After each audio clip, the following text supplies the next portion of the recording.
Welcome to Nimmin Live, the #1 place on the internet to learn about YouTube, network with other content creators, and have an awesome time doing it. My name is Nick, and today I'm answering your YouTube questions. So if you have a question about what it is that you're doing on YouTube, right now, there is a link down in the description that goes to a Google form. It's free to fill this out.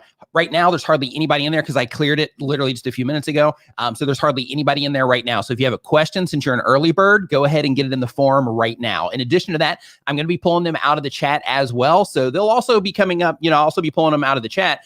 But right now, because I just cleared it, I literally have 2 responses there. So get your question in the form right now if you want to get your question answered here today. But like I said before, I'm going to be pulling them out of the chat as well. Basically, when the stream first starts, we go into the forum. After the stream gets going a little bit, then I start hopping back and forth between the two because I know people are still in bed and that kind of stuff as well. So I just want to make it a little bit accessible, I should say, for everybody. So first off, I just want to say that I hope that you had an awesome week and that you are ready to learn some stuff today. So if you are wanting to learn more about YouTube, just give me a #me so that I know that you're down to learn. And I also encourage you to, get a notepad out on your phone or, just get a notepad out next to you, wherever it is that you happen to be chilling, listening to this or watching this right now, so that, if there's anything that comes out during the process of this live stream to where you're like, yeah, you know what, I should look into that on my channel, or I should check this in my YouTube analytics, or I should look into this or whatever, so that you can have that note. So then that can also give you some things to work on as well, so that you can make an improvement, so that you can, get more views, get more subscribers, and all of the other things that we do here on YouTube, and add more value to other people too. So today, I do want to let you know that the stream is brought to you by Tubebuddy, which is the #1 browser plugin for YouTube content creators, or #1 tool for YouTube content creators. Tubebuddy will help you optimize your videos for discovery. Tubebuddy will help you test your thumbnails to make sure that the thumbnails that you're using are effective for the people that you are trying to reach. Tubebuddy has 90 different tools in it that can help you with your YouTube channel. So as a YouTube content creator, you need to be using Tubebuddy. You can try Tubebuddy for free through the link in the description. If you go to tubebuddy.com/Nimmin, it will take you to the same place. And if you decide to upgrade later, just as a heads up, I will get a commission for that as well. So thanks for hooking me up there.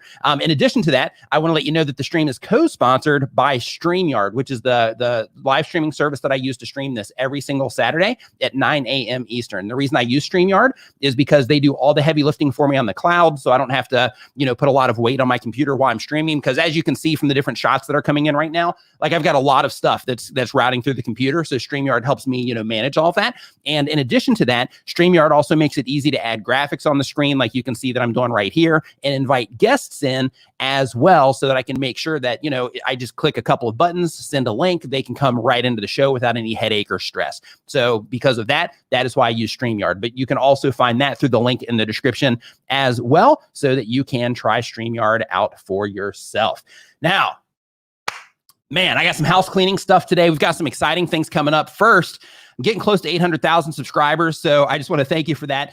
Depending on how it works out here over the next couple of days, I might end up live streaming again as I'm crossing that milestone, because I love live streaming. Like, as I cross milestones, it makes for some good video content later, in terms of, being able to clip those moments out when we're crossing that milestone. So keep an eye out for that in the event that we decide to do that. In addition to that, if you are a live streamer on YouTube, I want to let you know that they now have a trailer feature that they're rolling out across the platform. I tried it last night, and I currently don't have it on this channel, but I do have it on another channel, to where I made a channel trailer for it.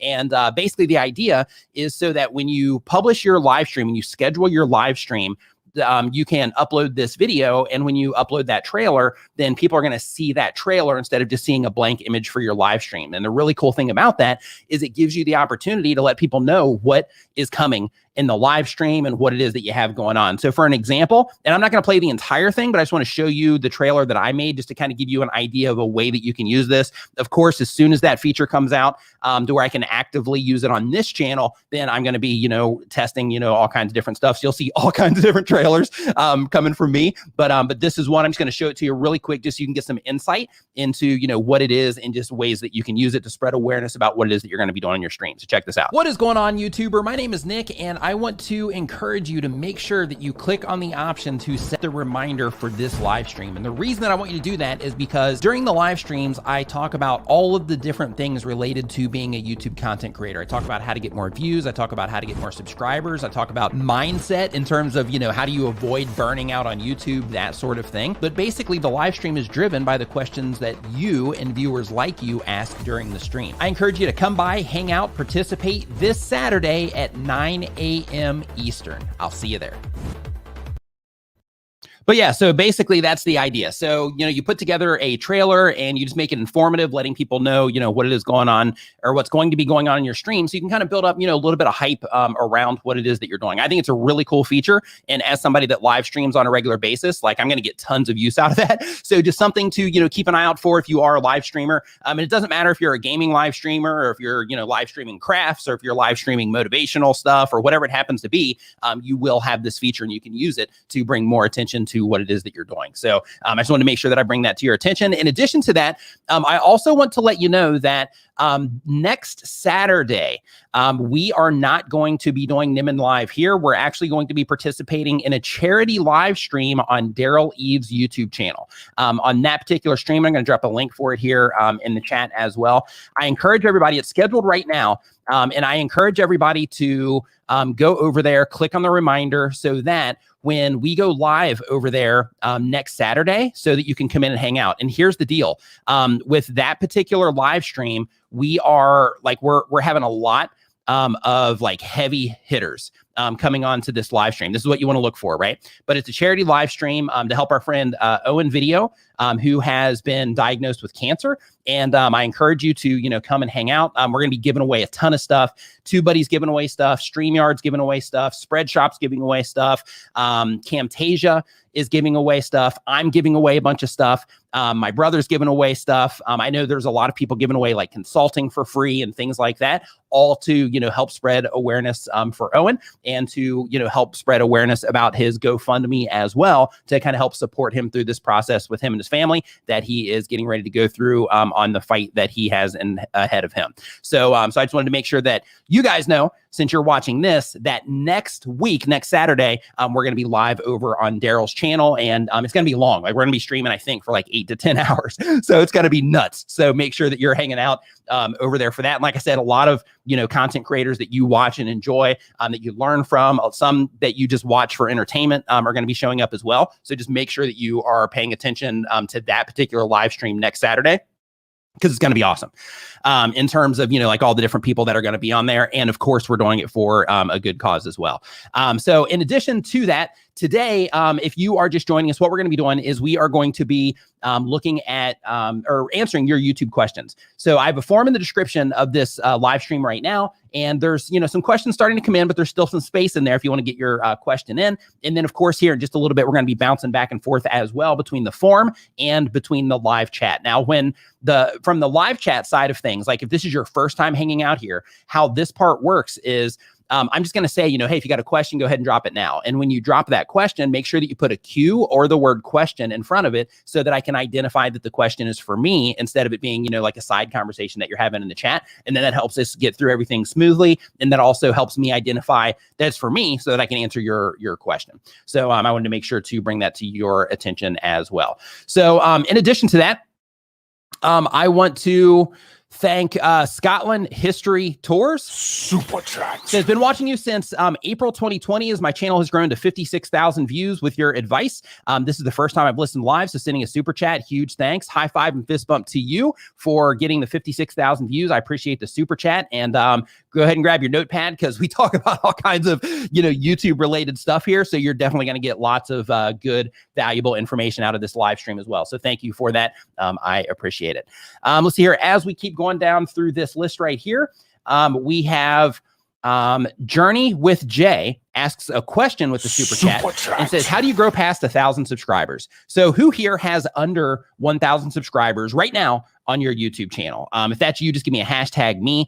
And we're going to talk about, how you can cross through that 1,000 subscriber milestone and the 4,000 hours of watch time so you can get monetized. So if you are under, okay, so we got some coming through. Okay, cool. So if you are under 1,000 subscribers, some things that you got to think about is one, when you're on YouTube, and some of this comes down to, mind, some of it comes down to, things that you need to make sure that you're doing as well and paying attention to when it comes to your YouTube channel. But when you are publishing content to YouTube, when you're first getting started, first, I just want to let you know, it might seem overwhelming. It might seem like there's a ton of stuff to learn, and there is. YouTube is not an easy thing to do. Successfully, consistently, sustainably, right, for a long period of time. So because of that, there's some foundational things that you want to make sure that you get into place. So the very first thing that I recommend to you, if you are trying to get the ball rolling, trying to get that first 1,000 subscribers on your YouTube channel, the very first thing that I recommend to you is that you pay very close attention to your audience retention reports on every single video that you publish.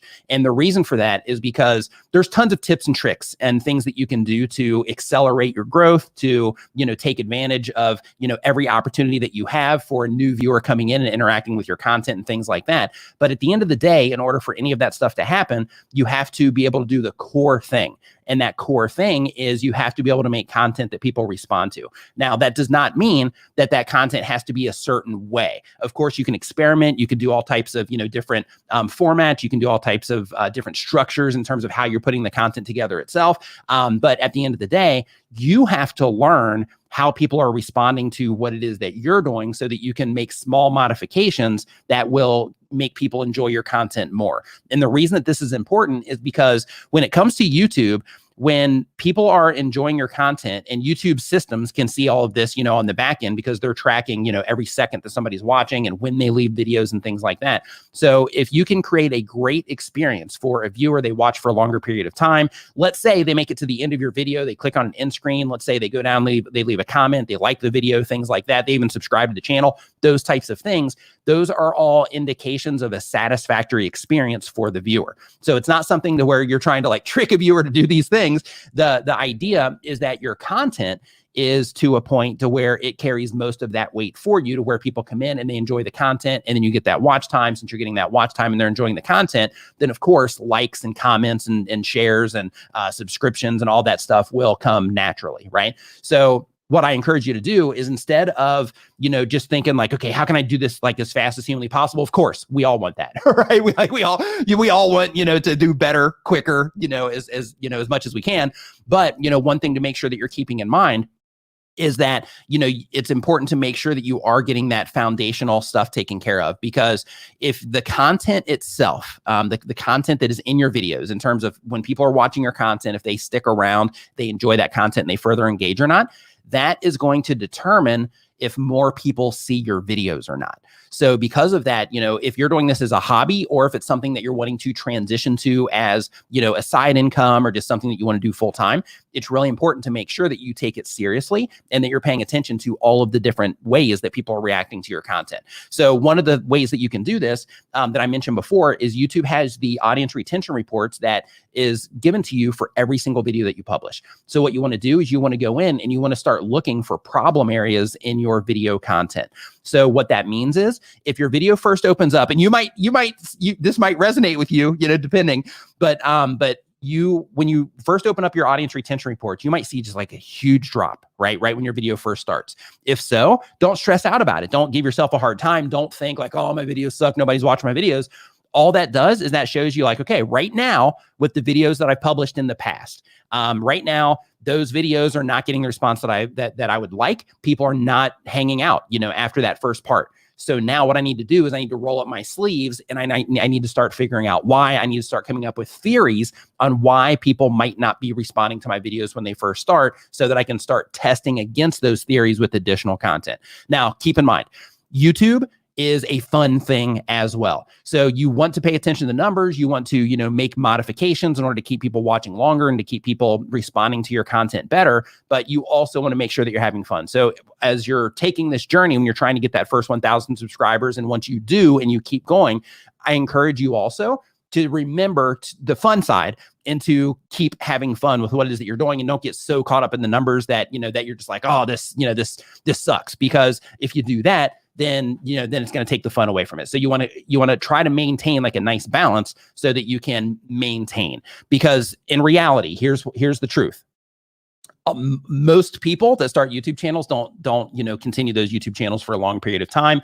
Most people that start YouTube channels, they don't get big numbers. So because of that, and knowing that information, you have to say, okay, I don't want to be one of those people. So because of that, I need to make sure that I'm, constantly developing my skill sets. So when it comes to your audience retention, like that's one part of it. But in order to keep people watching for a longer period of time, other skill sets might need to come into play. Some of those skill sets are, and again, we're still talking about getting that first 1,000 subscribers. So some of those skill sets that might need to come into play, depending on, where you're at right now, because we all come into this with different experiences or, with different stuff behind us in terms of our experience. But the skills that you need to learn are, you need to learn, one, how to edit videos, and not just like, hey, I'm just going to cut it, but to where you're literally keeping track. Like, how does this feel as I'm going through this? If I'm watching this back, and I'm going through the editing process, or if I sit back and watch it, am I feeling distracted? Am I feeling disinterested? If so, then, keep editing that video until you don't feel that way, right? But the idea is you need to learn how to edit videos. You need to learn how to write titles, because titles are also extremely important when it comes to YouTube, because if somebody doesn't click on your thumbnails and titles, then of course they're never going to see that awesome piece of content that you're making. But we're going to get to that in a minute. But basically you need to learn how to write titles. So what you want to look for this, when you're looking for information on how to do these types of things, you want to look for how to write headlines. You want to look for, how to write titles for YouTube. You want to look for persuasive writing type of information, so that you can start learning how to grab somebody's attention with a title, toss in some impact words to where people are going to be like, to where instead of it being a bland title, it's something impactful, and then also adding compelling elements to it that is going to, push somebody over the edge, so to speak, that would cause them to actually click and come into what it is that you're doing. But you want to look into, writing headlines, titles, that kind of thing. You also want to start getting an idea of like color theory and graphic design. It doesn't have to be, you don't have to be a master at it, but you have to get things to a point to where if you don't have experience making things like making images or graphics that people need to respond to in order for you to get a view, then in that case, you need to look into graphic design just at a very basic level at least. And the reason that this is important is because when you get together some very base concepts of graphic design, it's going to help you make more effective thumbnails. And some of those concepts are simple things like directing people's eyes to very specific things in the thumbnail image. When you can start, getting your skill sets up and getting better at that, then you'll start getting more clicks on your thumbnails. When you can start leveling up your skills on writing the titles, you're going to start getting more clicks on your titles. And then of course, when you learn how to edit your videos better, then you're going to start getting better responses from your videos. Now, keep in mind, additional things you're going to have to learn are your actual presentation if you're on camera. If you're doing animation or gaming or something like that where you're not on camera, then in that case, you have to learn how to be entertaining vocally. And by being entertaining, that doesn't necessarily be, or engaging, I'm sorry, not entertaining. But by being engaging, what I mean is that doesn't mean you have to be obnoxious. It means that you need to be able to communicate effectively with the people that you're trying to reach with your content, okay? And, as an example of this, if you are making gaming content, the way that you're connecting with your viewers is going to be different than somebody that has an insurance agency and is trying to teach people about insurance, right? The way that you engage with your viewers is going to be is going to be different. So because of that, you want to develop that skill set as well. In addition to that, content ideas. Who here, just by show of me, just say me, who here has trouble coming up with ideas for your videos consistently? If so, just drop it right here in the chat. Just curious to see it. But when it comes to coming up with video ideas as a YouTube content creator, another skill set that you have to develop is the process of coming up with ideas over and over and over again. And those ideas can be completely 100% unique if you're doing entertainment type content. Those contents can be, okay, so we got a lot of people in here on the video ideas. So in addition to that, you can also look at the YouTube search bar. You can start typing in, different things based around the type of content you make. And YouTube's going to just show you all the different ways that people are trying to find the content that you make. Okay. So you want to make sure that you learn how to come up with ideas on a regular basis. That's one of the skill sets that you're going to need. So, not sure all the ones that I went through so far, but the idea is that essentially you got to learn how to make good thumbnails. Oh, and imagery. So you also want to look into things and get very familiar with concepts like the rule of thirds. A great example of this is you can see here how this whole thing is just kind of like offset a little bit, and it doesn't feel, this particular shot, it doesn't feel as comfortable as it should, and it's because it's off just a little bit. I was moving my stuff around. I didn't adjust this accordingly. So you know, this particular shot is a little bit awkward because I'm not within that particular rule that helps things look a little bit more flattering. However, in this one I am, right? So it's a much better shot. Same thing here as well. But the idea is you want to look into those types of concepts so that you can start making your content a better experience for the viewers that are going to go through it. And then of course, getting the idea and the practice of thinking of the actual value that you're going to provide over time to the people that are interacting with your content is another thing that can really make a humongous difference on your YouTube channel. But if you do all those things that I just talked about and you start working on those skill sets, and instead of getting caught up in, you know, like a lot of people when they're first starting out on YouTube, and look, I'm guilty, right? Like I was the same way, but like when you're first starting out on YouTube, a lot of people, they'll see like, you know, hey, it's taken me like quite some time to get to 1,000 subscribers. And they'll look at it like, oh man, this is taking me forever. But at the end of the day, I really encourage you, if you're just getting started, to not really focus hard on those numbers yet. Focus on the skill development side, focus on publishing more content, focus on those things, because those things, if you focus on making good videos and you focus on the skill sets that I mentioned, then everything else that you're wanting from YouTube is going to come from that, right? But that's the foundational stuff that you have to get into place. So, you know, you just want to make sure that you're keeping those types of things in mind, because, you know, it matters, and it can be the difference on if you end up, you know, being able to fully embrace all of the opportunity available on YouTube or not. So next up, I'm going to really quick, give me a thumbs up if you enjoyed that. If you're enjoying the show, remember to give it a thumbs up and share it with a friend right now.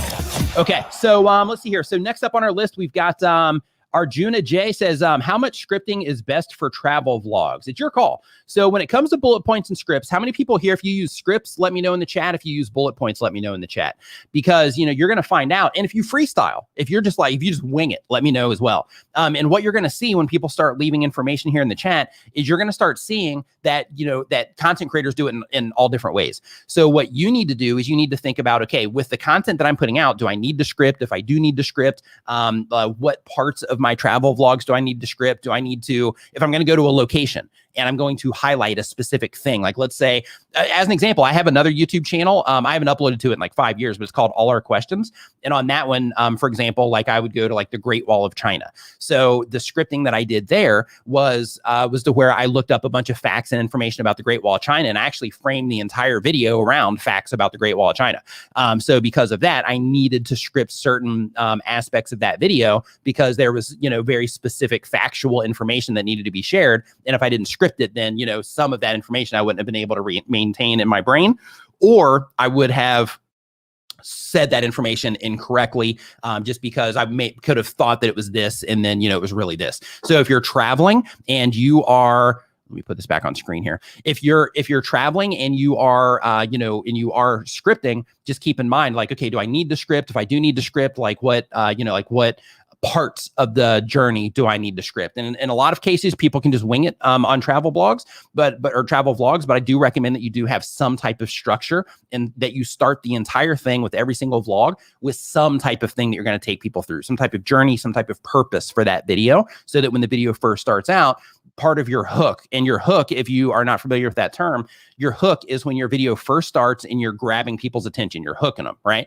So when it comes to your hook, you want to use that challenge, or the things that you're trying to accomplish, or the things that you're going to show people. And this applies to gaming as well. You want to apply, you know, like, hey, in this game, or in this, you know, or in this vlog, you know, we're trying to do this thing, or we're trying to go see this before it closes, or we're trying to do, you know, this particular thing. But that's how you get viewers involved and committed to the video content is by having something at the beginning with that type of content, by having something in the beginning that makes them be like, oh yeah, I want to see if they actually make it there in time, or hey, I want to see what happens when they get there. I want to see what the journey looks like from where they are to when, to them actually getting to where they're at. Or if it's in a gaming scenario, then in that case, it would be, hey, I want to see if they can actually pull this off. I want to see if they can actually, win Battle Royale without any weapons, right? Like that kind of stuff. So because of that, you want to make sure that you are introducing, challenges and that types of things to your content for those specific types of content.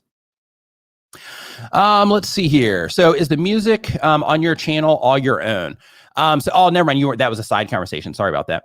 Let's see here. Watch your videos this morning. Okay. Hey, what's up? Daniel Batal in the house. What's up, my man? Hope that you are doing fantastic. So let's see here. So next up on our list, we have Off the Grill with a super sticker. Thank you for that. I appreciate it. And appreciate it a lot, actually. Thank you. Chatty Kathy says, thank you so much for your knowledge and time. I appreciate you being here for us every week. A cup of coffee fund for you. Thank you. Cheers to you. And I will definitely put that towards some coffee for sure. And let's see here. Chantel, what's up? Hope you're doing great. Says to chip in for more buttons because you don't have enough. My ATM Mini FOMO is for real.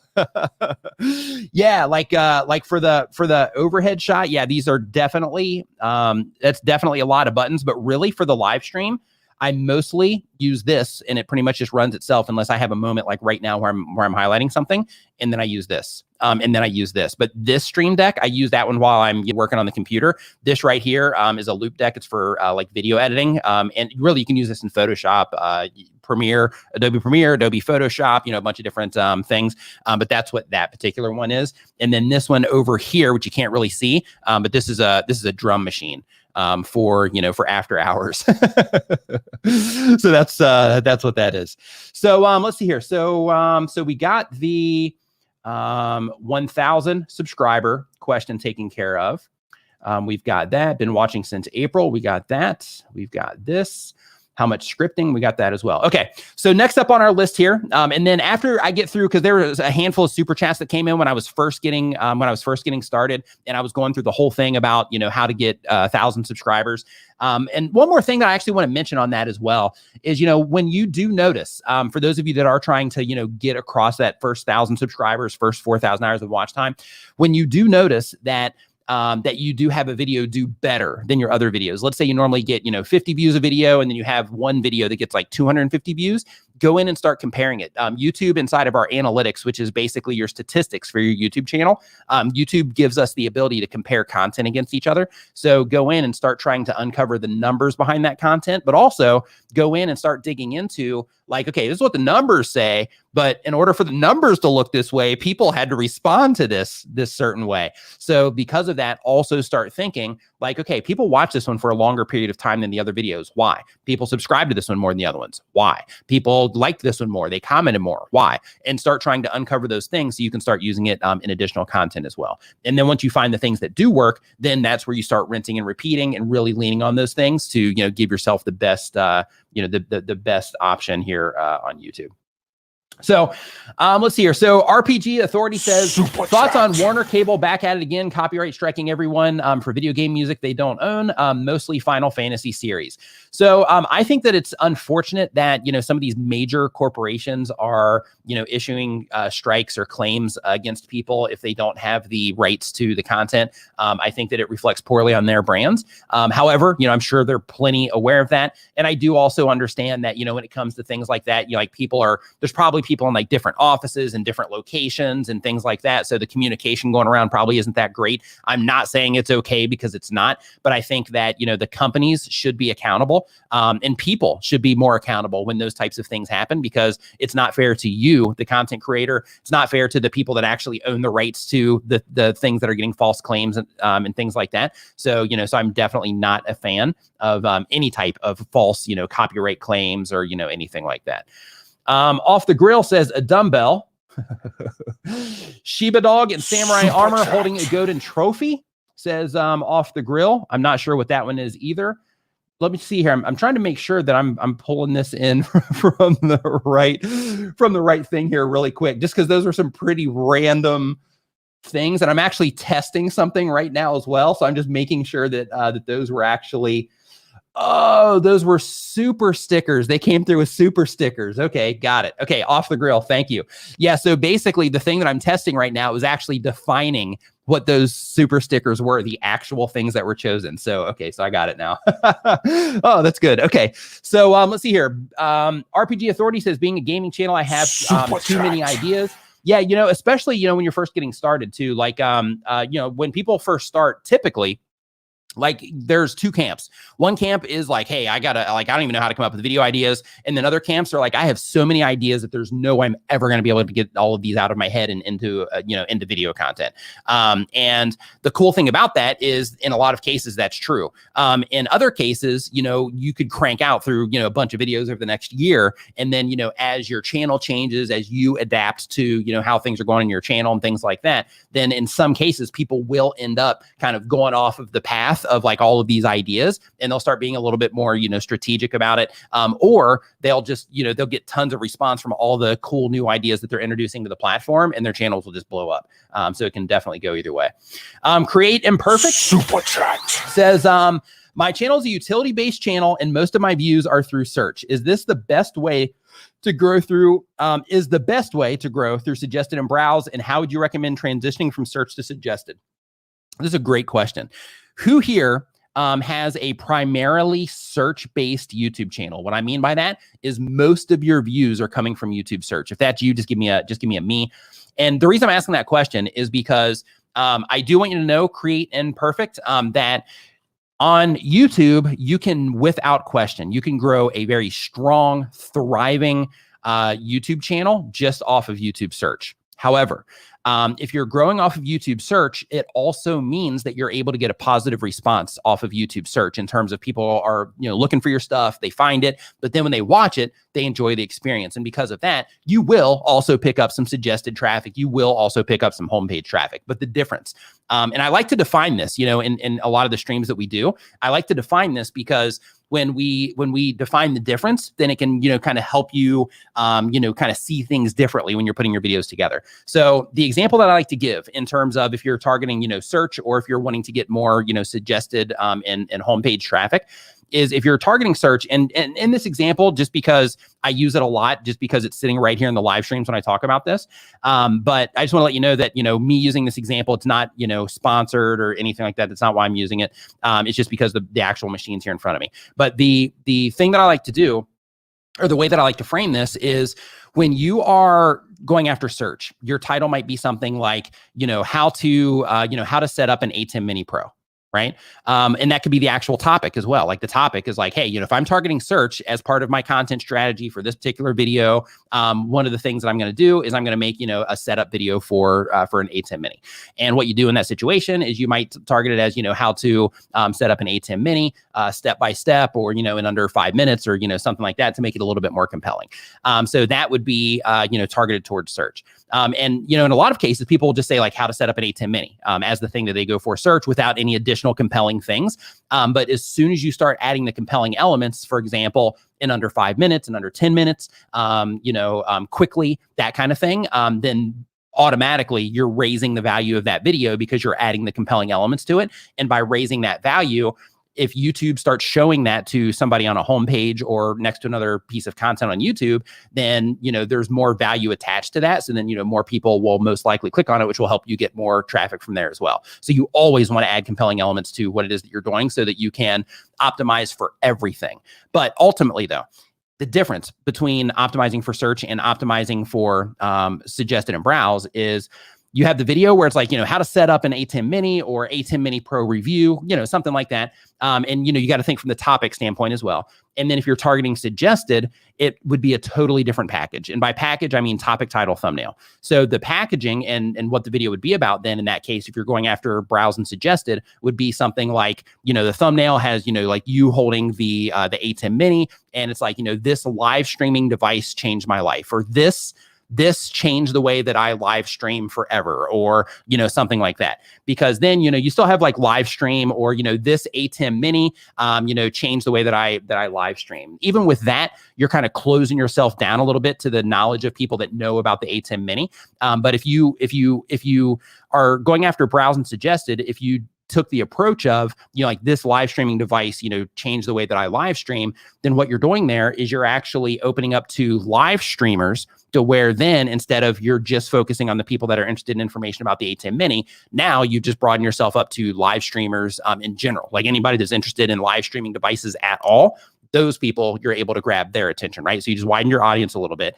And in addition to that, you're not giving a ton of information about what it is that you're talking about from the outside, but it's such a compelling title that you're such compelling packaging that if you're a live streamer and you see that, you're like, oh, I need to, what's this thing about, right? I need one of these, or what is this, right?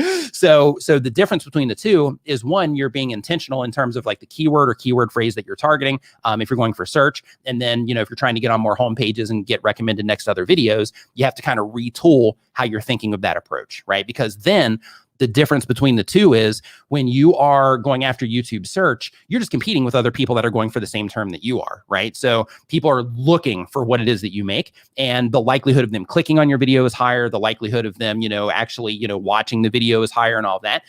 Whereas on a homepage, you're playing a completely different game. Same exact thing when you're getting recommended next to other videos. When you are on a homepage, you're getting put in front of people that are not even expecting to see your content. They were logging onto YouTube to watch like Mr. Beast or something. They're coming here to hang out in my live stream, and you have to grab their attention and say, hey, this live stream device, changed the way that this device changed the way that I stream. This live stream device changed the way that I stream forever, right?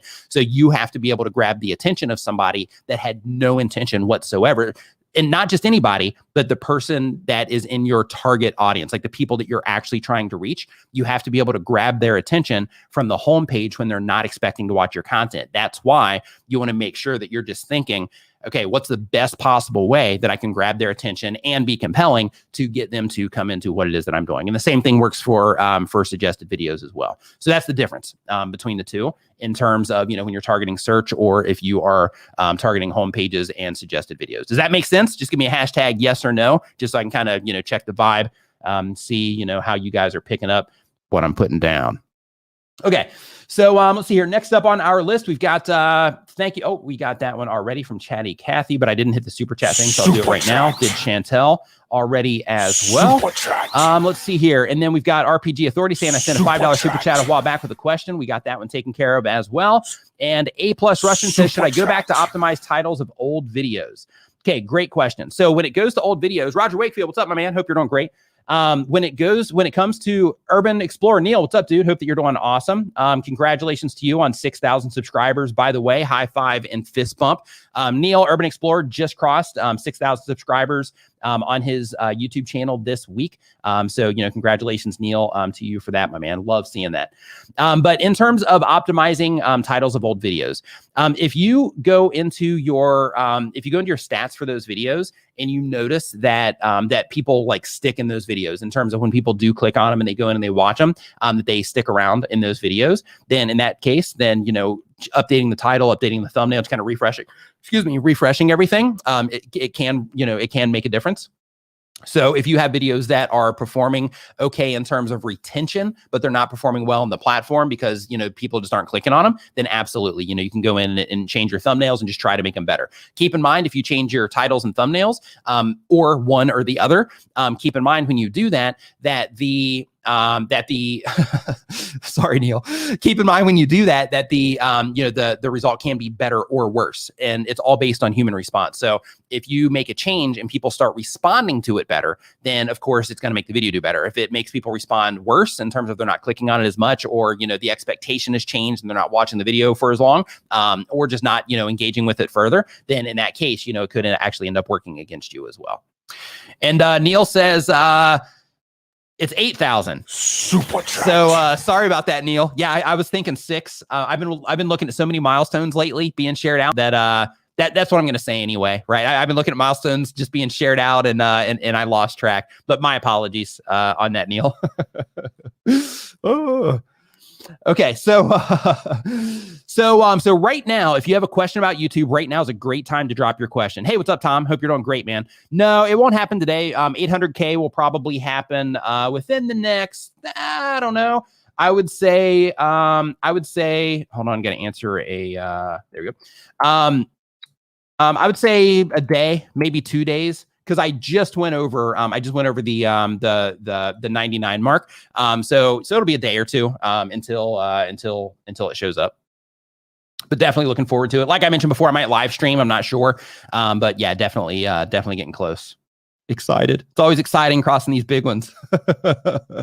Heidi, what's up? Hope you're doing fantastic. Okay, so let's see here. So I'm looking for questions. So if you have a question, just put a Q in front of your question or write the word question so I know it's for me and not a side conversation that's happening in the chat. Okay, so right here we have Crunchy Cookie. First off, I love your channel name. Super easy to remember. Like that right out of the gate. That's like in my brain. And I like cookies. So, so that probably just, is probably another reason that it resonated as well. Because it's like, like, hey, cookie, and then Crunchy Cookie and the double C's and all that stuff. Like, yeah, you nailed it on that name, in my opinion. Okay, it says, most of my views come from external category. What does that mean? And is it good or bad? So that means that your views are coming from somewhere other than YouTube. It's coming externally. So basically, people are sharing your videos, or you're sharing them on social media, or you're sharing them in Facebook groups or something like that, or other people are, and it's causing people to, to come into your video. It can also be to where you or someone else embed your video on a website or something like that. All of those things can cause external traffic. So for example, if you're getting a lot of views from Facebook, then that will come in from external traffic. Let's say you have a Facebook page. On your Facebook page, you share your videos there when you publish, and you just get a lot more views there than you do currently on platform. Then in that case, then you'll dominate an external. That reason that it's good if the people that are coming in are watching, for a fair amount of time and they're enjoying your content. You can see that in your stats. So I encourage you to go in, look at your traffic sources. You'll see external. You can click on that and you'll see exactly where the, external views are coming from. As a part of that, you're going to be able to see how long those people are watching, those types of things. So you definitely want to look into that. In addition to that, keep in mind that, if you are, and I'm not saying you're doing this, but just in case, because I know we have a lot of, new content creators here. So I just want to make sure that I spread awareness about this for you guys. If you are somebody that goes to Facebook, for example, because there's a lot of groups on there where people are like, hey, watch my video, I'll watch your videos, subscribe to me, I'll subscribe to you, like that kind of thing. If you're doing that, then just as a heads up, that's working against you. And I recommend that you do not do that, because what you're doing is you're messing up who your audience is on YouTube in terms of their system detecting who the right people are for your content. And you are literally just sticking your feet in the mud and you're not going to move. So because of that, you should stop participating in those groups, because, when you participate there and people are coming over, they're not coming over because they enjoy your content or because they, want to be involved. They're coming over because they want something in return from you in terms of a viewer, subscriber, something like that. And they're not really a person that's going to be a part of your community. There's of course rare occasions where, the person might be like, oh, hey, I've been looking for content like this, but, at scale. And that's the way that you got to think when you come to YouTube, because YouTube is something at scale in terms of you're going to be reaching a lot of people. So because of that, if you are getting a lot of external traffic from places like that, then I would go in, I'd remove your videos from there, if you've been posting them, because you do not want, you don't want a lot of traffic coming in from that. But on the plus side, if you are, having people really resonate with your content and they're posting it on their websites, things like that, then in that case, that's great, because you're resonating with those people. You can also see that in your YouTube analytics as well. So I encourage you to go in and see if you find a website that's driving traffic to you, shoot them an email. Hey, I saw that you're sharing my video on your website. Just wanted to say thanks. I appreciate it. You've sent this many views. If there's anything that I can do for you, let me know. Just so that you can kind of build that bridge, so to speak. Let's see here. Next up on our list, we've got Ahmad Rahim, I Write and Design, says, my brand name is I Write and Design. I do 1, content writing, 2, graphic design. Do I upload 1 and 2 on the same YouTube channel, or do I create separate channels? I do content writing and graphic design. So what you want to think of is you want to think of who it is that you're actually targeting with your content. So if you're targeting people that are, let's say that your ideal viewer would be like a freelancer, somebody that is, to where they're like, they do tons of both. Then in that case, they do those things plus, other things that you might be able to make content about in the future. Then in that case, keep it on one channel. However, if that's not who you're after, if you're like, hey, I'm specifically going after, copywriters, and I'm specifically going after graphic designers, then in that case, I would split it up, and I would split it up so that you can be a resource on one channel for graphic designers, a resource on the other one for copywriters. Let's see. That's what I would do. Let's see here. Hey, my pleasure. Crunchy cookie. Let's see here. Okay, a content strategy for a tech channel. Great question. Okay, so when it comes to content strategy for a tech channel, what you want to think about is you want to think about mixing up. Like, I don't know what your goals are, which would make a difference here. But one thing, if you're just focused on getting views and subscribers, I would make search-based content so you can also get some money. I would make search-based content so that you can create like an easy stream of steady traffic coming into your YouTube channel for some of your videos. And then your other videos, I would take the approach that I mentioned before in terms of, trying to do like a Hail Mary of sorts and try your hand at trying to grab attention from home pages.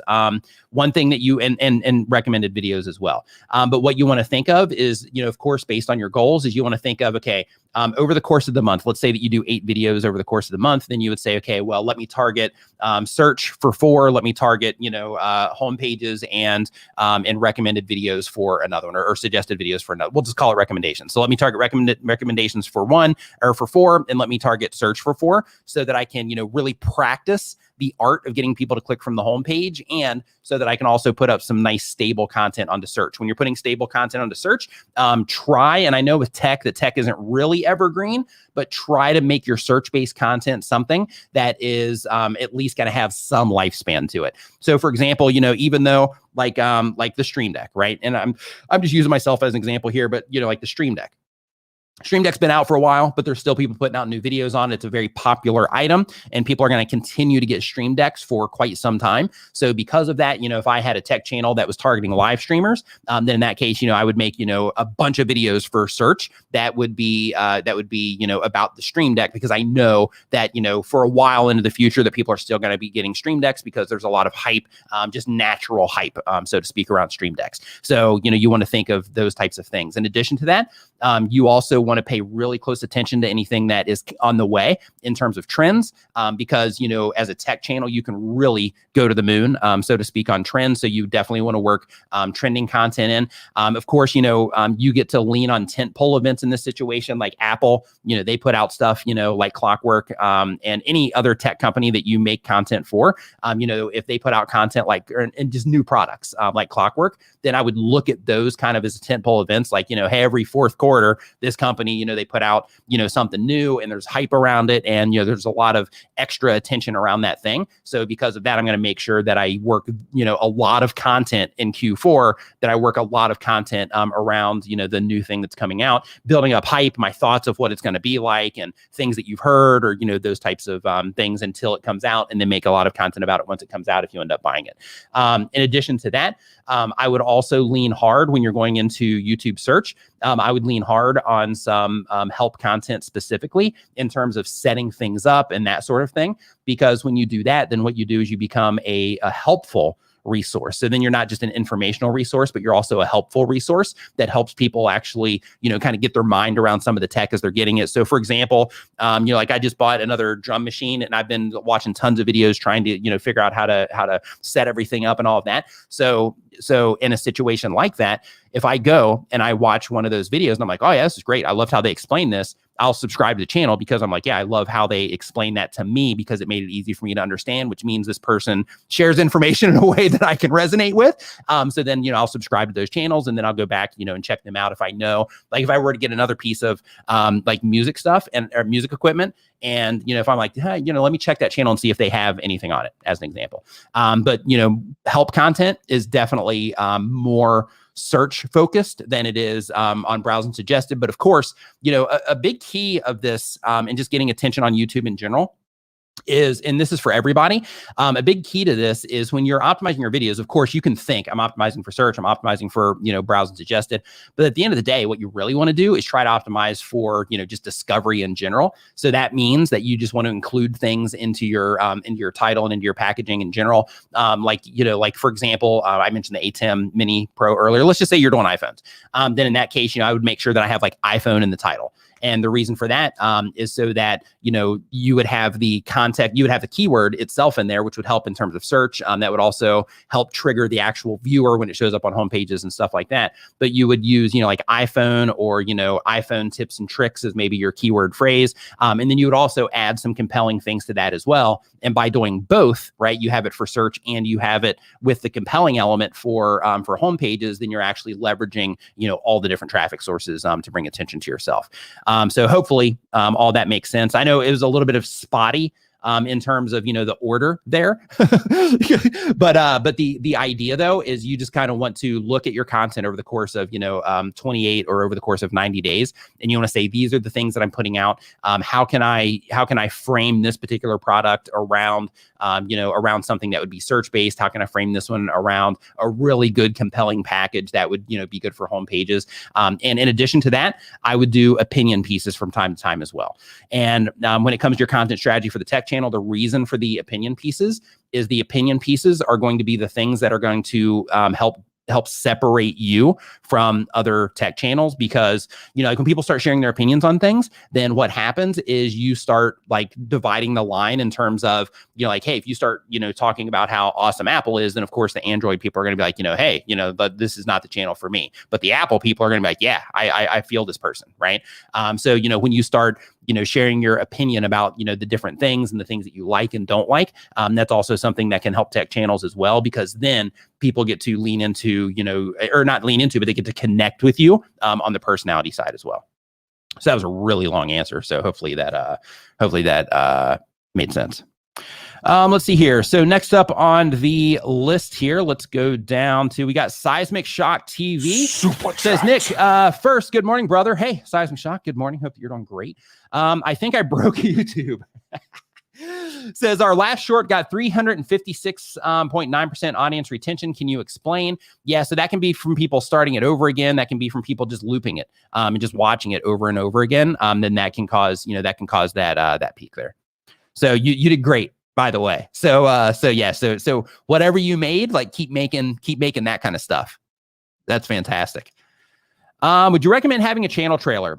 Channel trailers are a good best practice to have because they give context into what it is that you are offering on your YouTube channel. So if you're somebody that where you offer a very specific value to a very specific audience, which you should be on YouTube, then in that case, when you make a channel trailer, it just gives people insight into what it is that you're offering. But also you can use the channel trailer as a way to, introduce people to you. So basically you would start it off letting them know the value that you're going to give to them, but also, you can let them know why you're passionate about, the content that you're making in terms of the subject matter. Let's say, as an example, if I had a coffee channel, then in that case, my trailer might talk about, what it is that I'm talking about on the channel, but I would go a little bit deeper on the side of like, why do I love coffee? What impact has coffee had on my life? What type of, details about coffee, are important to me, those types of things, so that people can, connect with you through that trailer as well. But, the trailers are just an informative thing for the people that do go through the process. Most of your subscribes are going to come from your video watch pages. But for the people that are a little bit more detailed and they just want to go in and be like, yeah, let me see what's going on this channel before I hit the subscribe button, for those people, then it's a good fit. And by using that feature, you're also doing all of the things, right? If you use that feature and then all the other features as well, you're doing all of the things. And when you're doing all the things, then that puts you in a position to where you're not overlooking anything and you're taking all of the little advantages, which add up over time when you start scaling things out.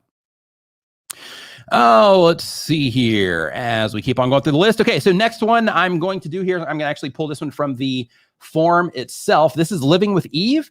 Living with Eve, let's see here, does homeschool special needs content. The goal of the channel is to provide support, education, and tips to parents who desire or are homeschooling their kids. Also, special needs homeschool awareness. Question.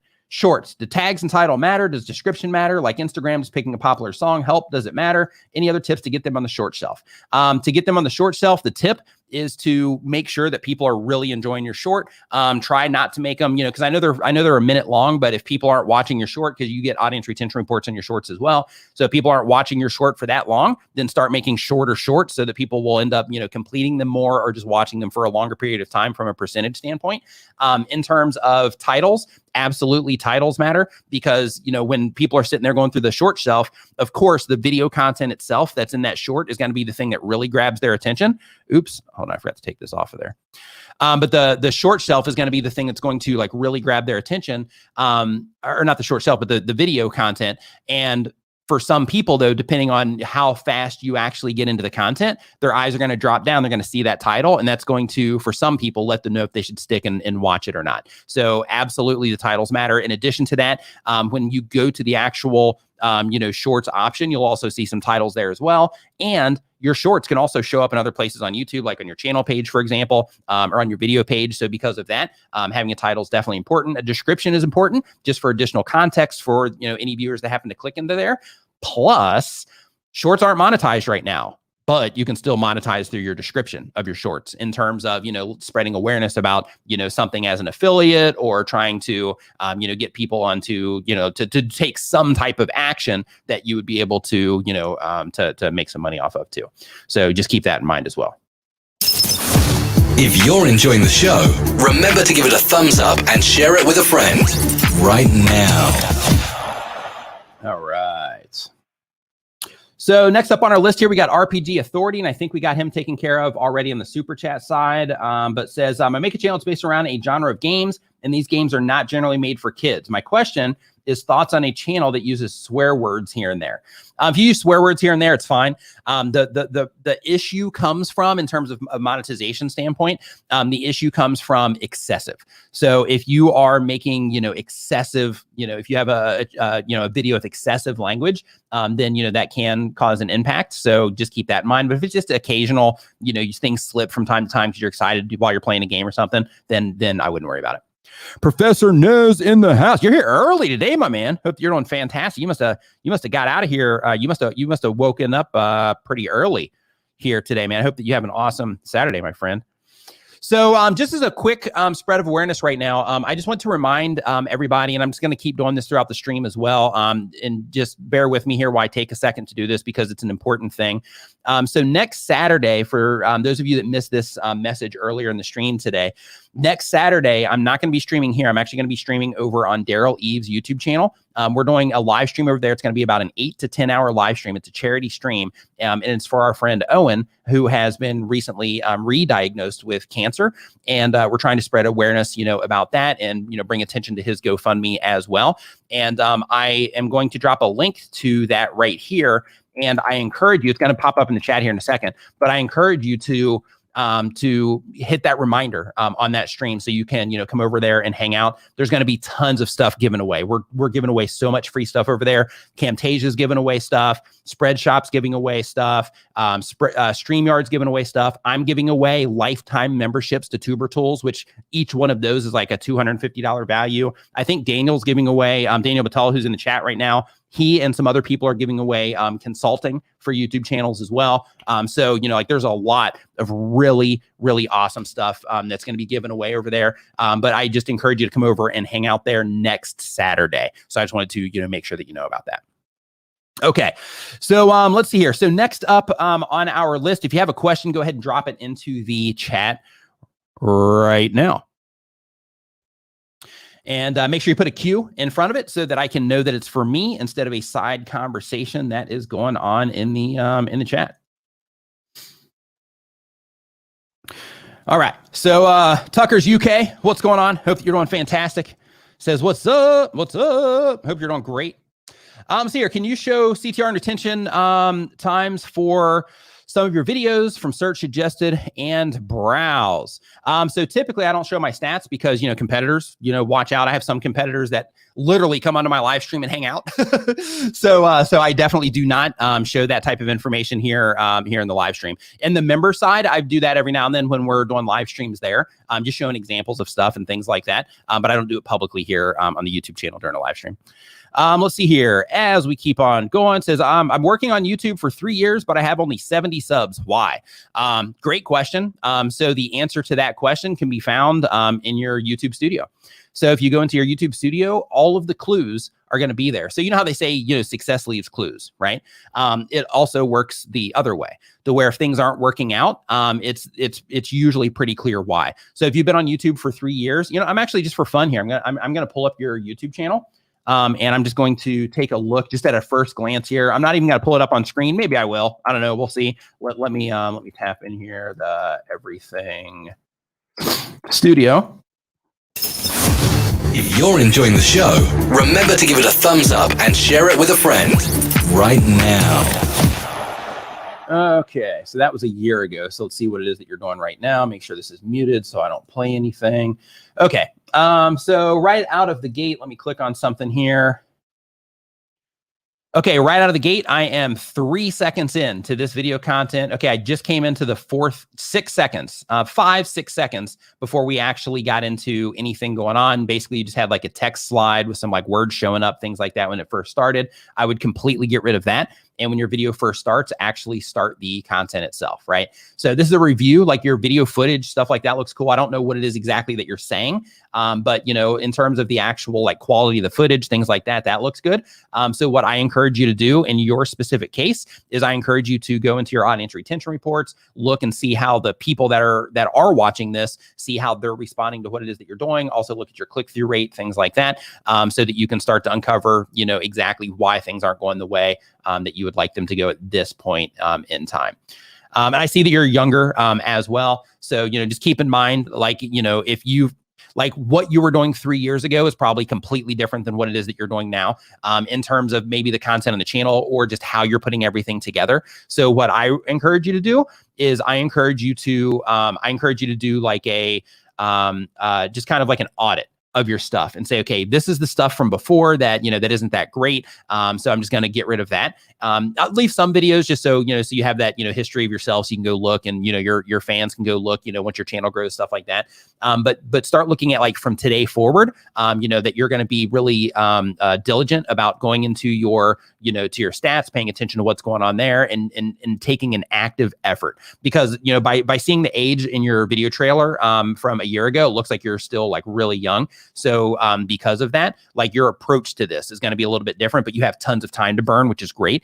So I would just really immerse yourself in skill development right now and in learning how to, you know, just make the content as good as you can, but also, you know, how to optimize it from the outside so that you can start bringing more attention to it that way as well.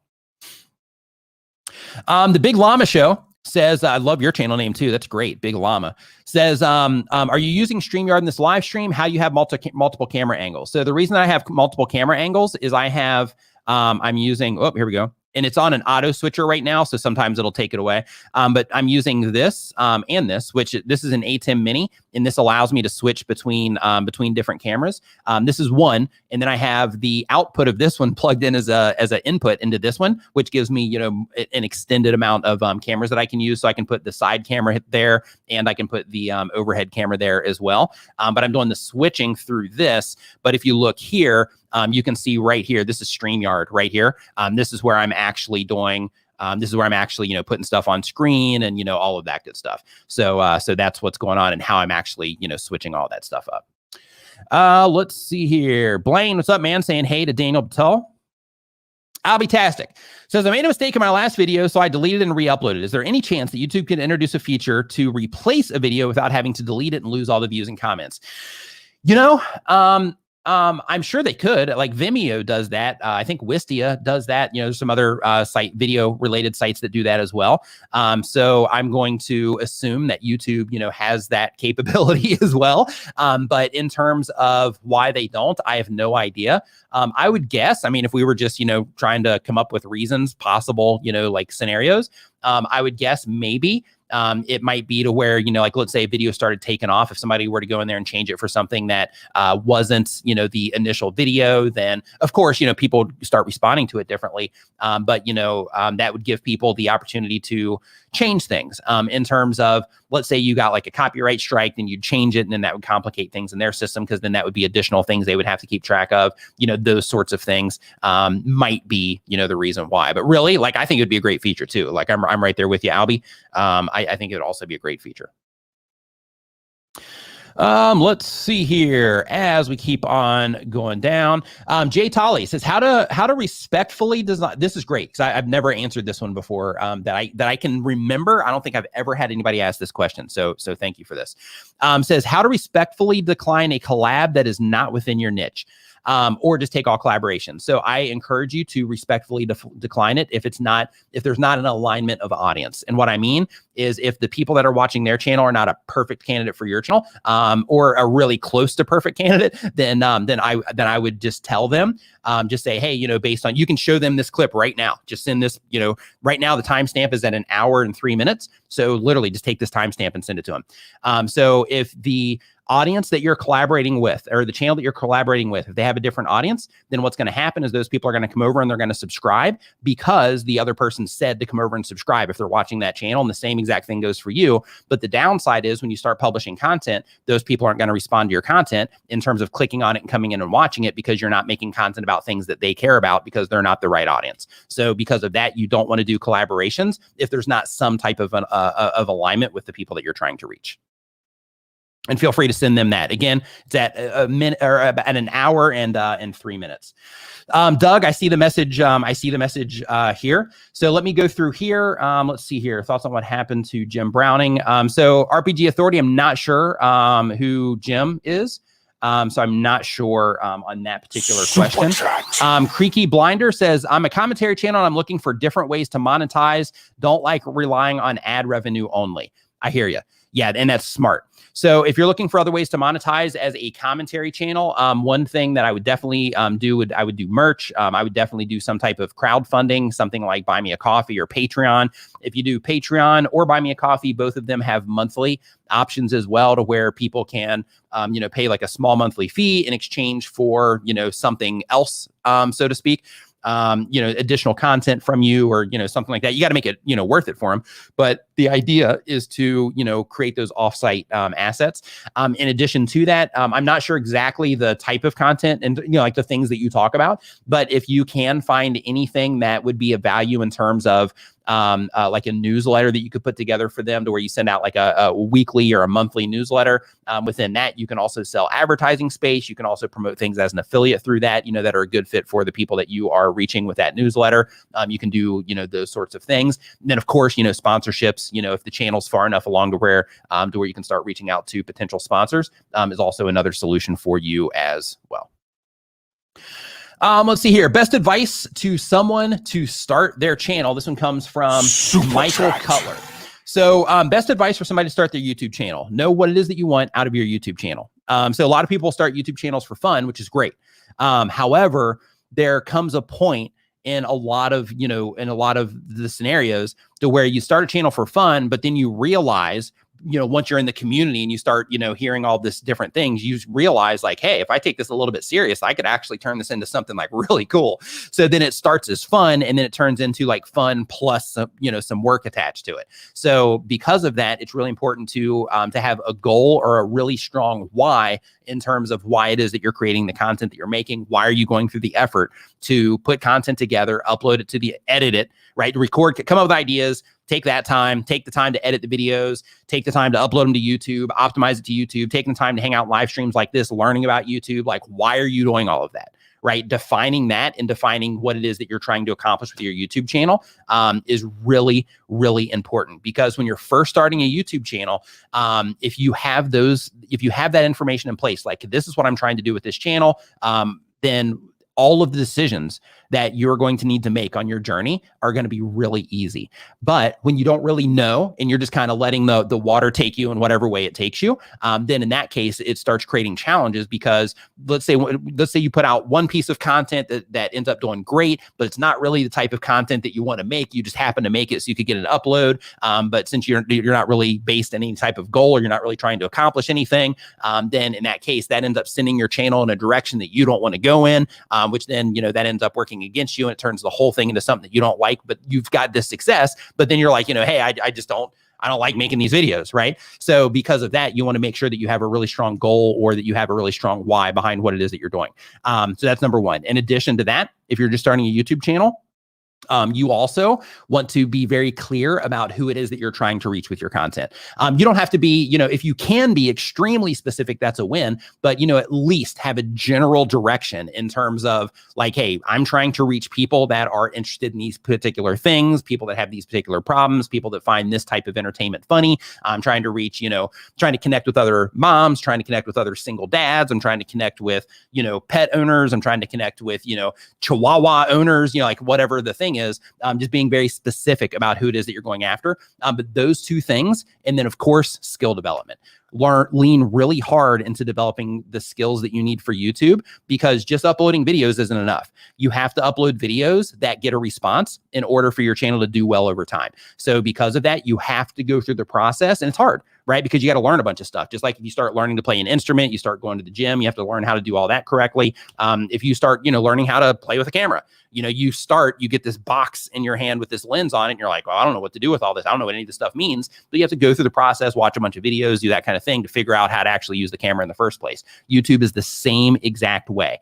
When you first start, you might not have, like, you've watched tons of videos, but you might not really understand, like, okay, these videos are getting a lot of views on them, but as a new person, you might think that just happens by default. It doesn't. Like, the thing that actually makes videos do well on YouTube is how people respond to those videos. So, that you can't like trick YouTube by using a certain amount of tags or using certain tags. You can't trick YouTube by doing anything in order to get views on your channel, because YouTube is based on how their viewers, how the people that are on their website are interacting with the content that's on the website. So the content that they interact with at a high level, or at least a competitive level, that's the content that continues getting views over a long period of time. The content that does not compete, or just not, competitive in terms of people don't respond to it that great, that content is the stuff that never surfaces and that you never see it. That's where you see channels getting, 10 views on a video, because, they need to work on the skill development side so they can learn to make better content. And part of that skill development, I went over like a whole thing when we first started this live stream today. So I encourage you to go back and check that particular part of the stream out as well.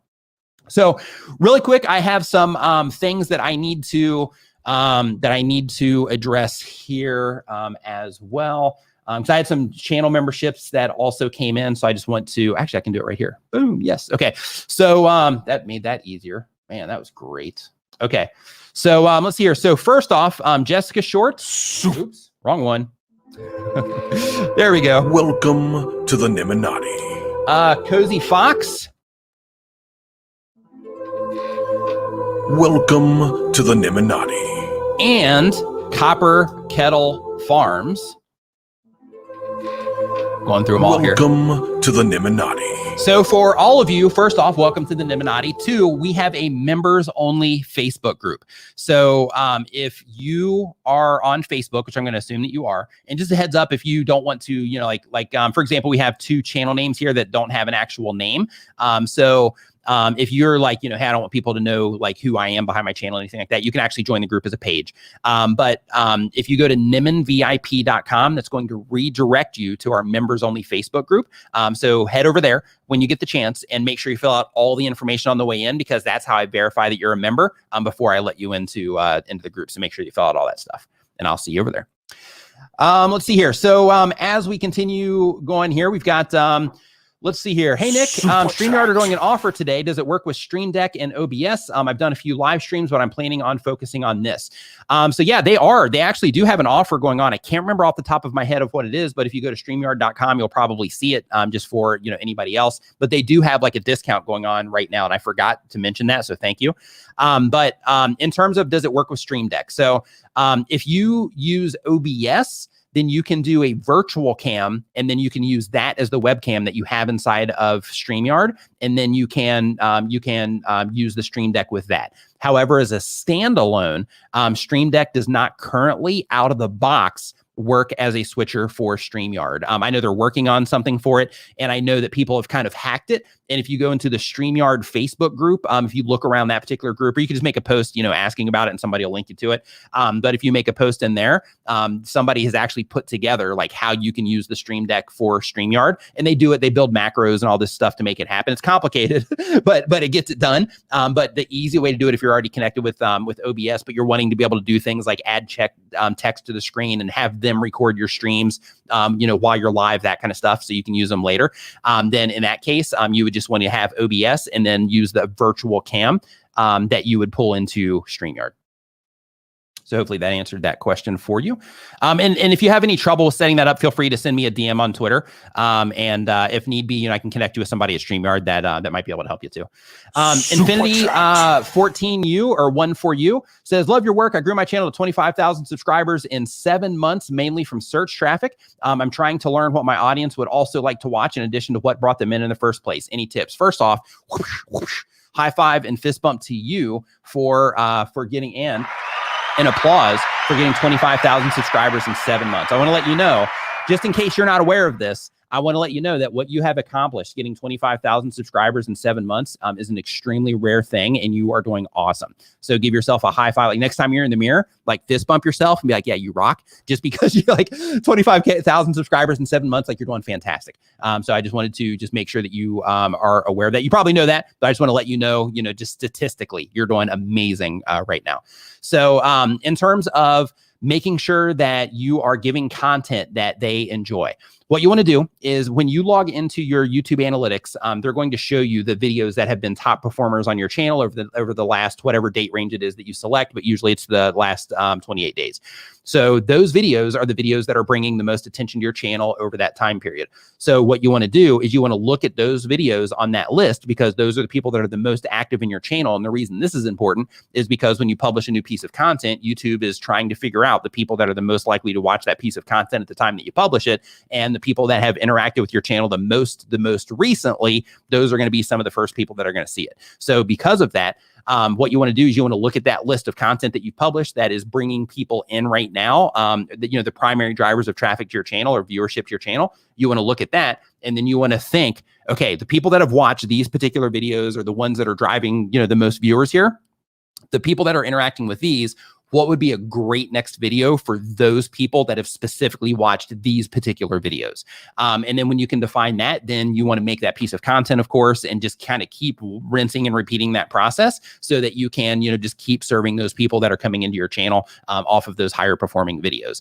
And when you do this, one thing that you're also going to notice as well is that one tip that I want to give you is that YouTube also, they recommend content that's topically similar, like next to each other. So another thing to consider, if possible, if you can work this into what it is that you're doing with the type of content that you make. Another thing that I would do is, as you have those high performing videos and you're going to do follow-ups, I would actually put some of them, of course, it would depend on the actual content itself and what your plans are for your content schedule. But what you want to do is the ones that are driving viewership, you want to figure out which ones you're going to make videos of. You want to figure out which ones, are similar to each other. And then, the next videos that you're going to make. And you want to start putting together playlists or series playlists with those pieces of content in them. So when you publish the new videos, you also add them to that playlist. And since there's something that are topically similar, and it's also something that you have in that series playlist, the likelihood of YouTube recommending the other pieces of content next to that video or the new videos that you're publishing, and your new videos next to those old videos is going to be much higher, just because you've made those connections internally to let YouTube know that those videos are, somehow related to each other, because you put them in a playlist and marked that. This is the important part, and marked that playlist as a series. Okay. But at the end of the day, the thing that you most want to focus on, of course, is just making sure that there's some type of leap from the videos that are driving the viewership of the channel to the new pieces of content that you're publishing. Next up on our list, we're actually going to pull this one. I know there's like 1, 2, 3. There's 4 more super chats that came in. But before we get to those, I'm going to go ahead and pull a question out of the chat here as well. So if you have a question, go ahead and drop it in the chat right now. Roger Wakefield says, hello, Nimmin. What's up, Roger? Brian G. Johnson also in the house saying, what is up, Roger? What's up, Brian G? Hope that you're doing fantastic, my friend. For those of you that don't know, Brian G. Johnson is the author of this book right here, Tube Ritual Volume 1, help you go from 0 to 5,000 subscribers and more on your YouTube channel because it teaches you all the best practices and things that you need to make sure you're focusing on. In addition to that, just in case you're curious, the other books that I have here, this is YouTube Secrets from Sean Cannell and Benji Travis. Sean is from Think Media TV and Video Influencers. Benji is from Video Influencers, and his wife's channel is It's Judy's Life. In addition to that, he also has his own cooking channel, but that's where that book comes from. And then this one here is from Daryl Eves. It's called YouTube Formula. This is a newer book as well, but I've got links to all these in the description, or you can just go to Amazon Books or whatever, and you can just search for the titles of those if you're interested in looking at any of those books. But they're all awesome. They teach you a ton of stuff. Let's see here. So let's go ahead and get those questions dropping in here. So let's see. Why do people come in here and think self-promotion works?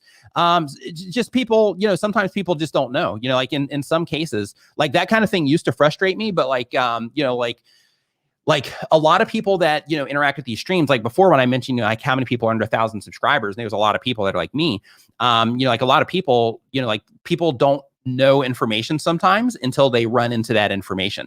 So for some people, like, they might have watched other videos, because there's videos on YouTube like this, unfortunately, but they might have watched other videos where people are like, yeah, go hang out in live streams and go do this. I was able to get, 100 subscribers that way or whatever. And they watch that video and then they're like, oh, hey, here's one. Let me go in here and, start trying to do it here. So, so there's the side of people just not knowing, but then there's also the side where people are just trying to, like, hey, how can I get one more person?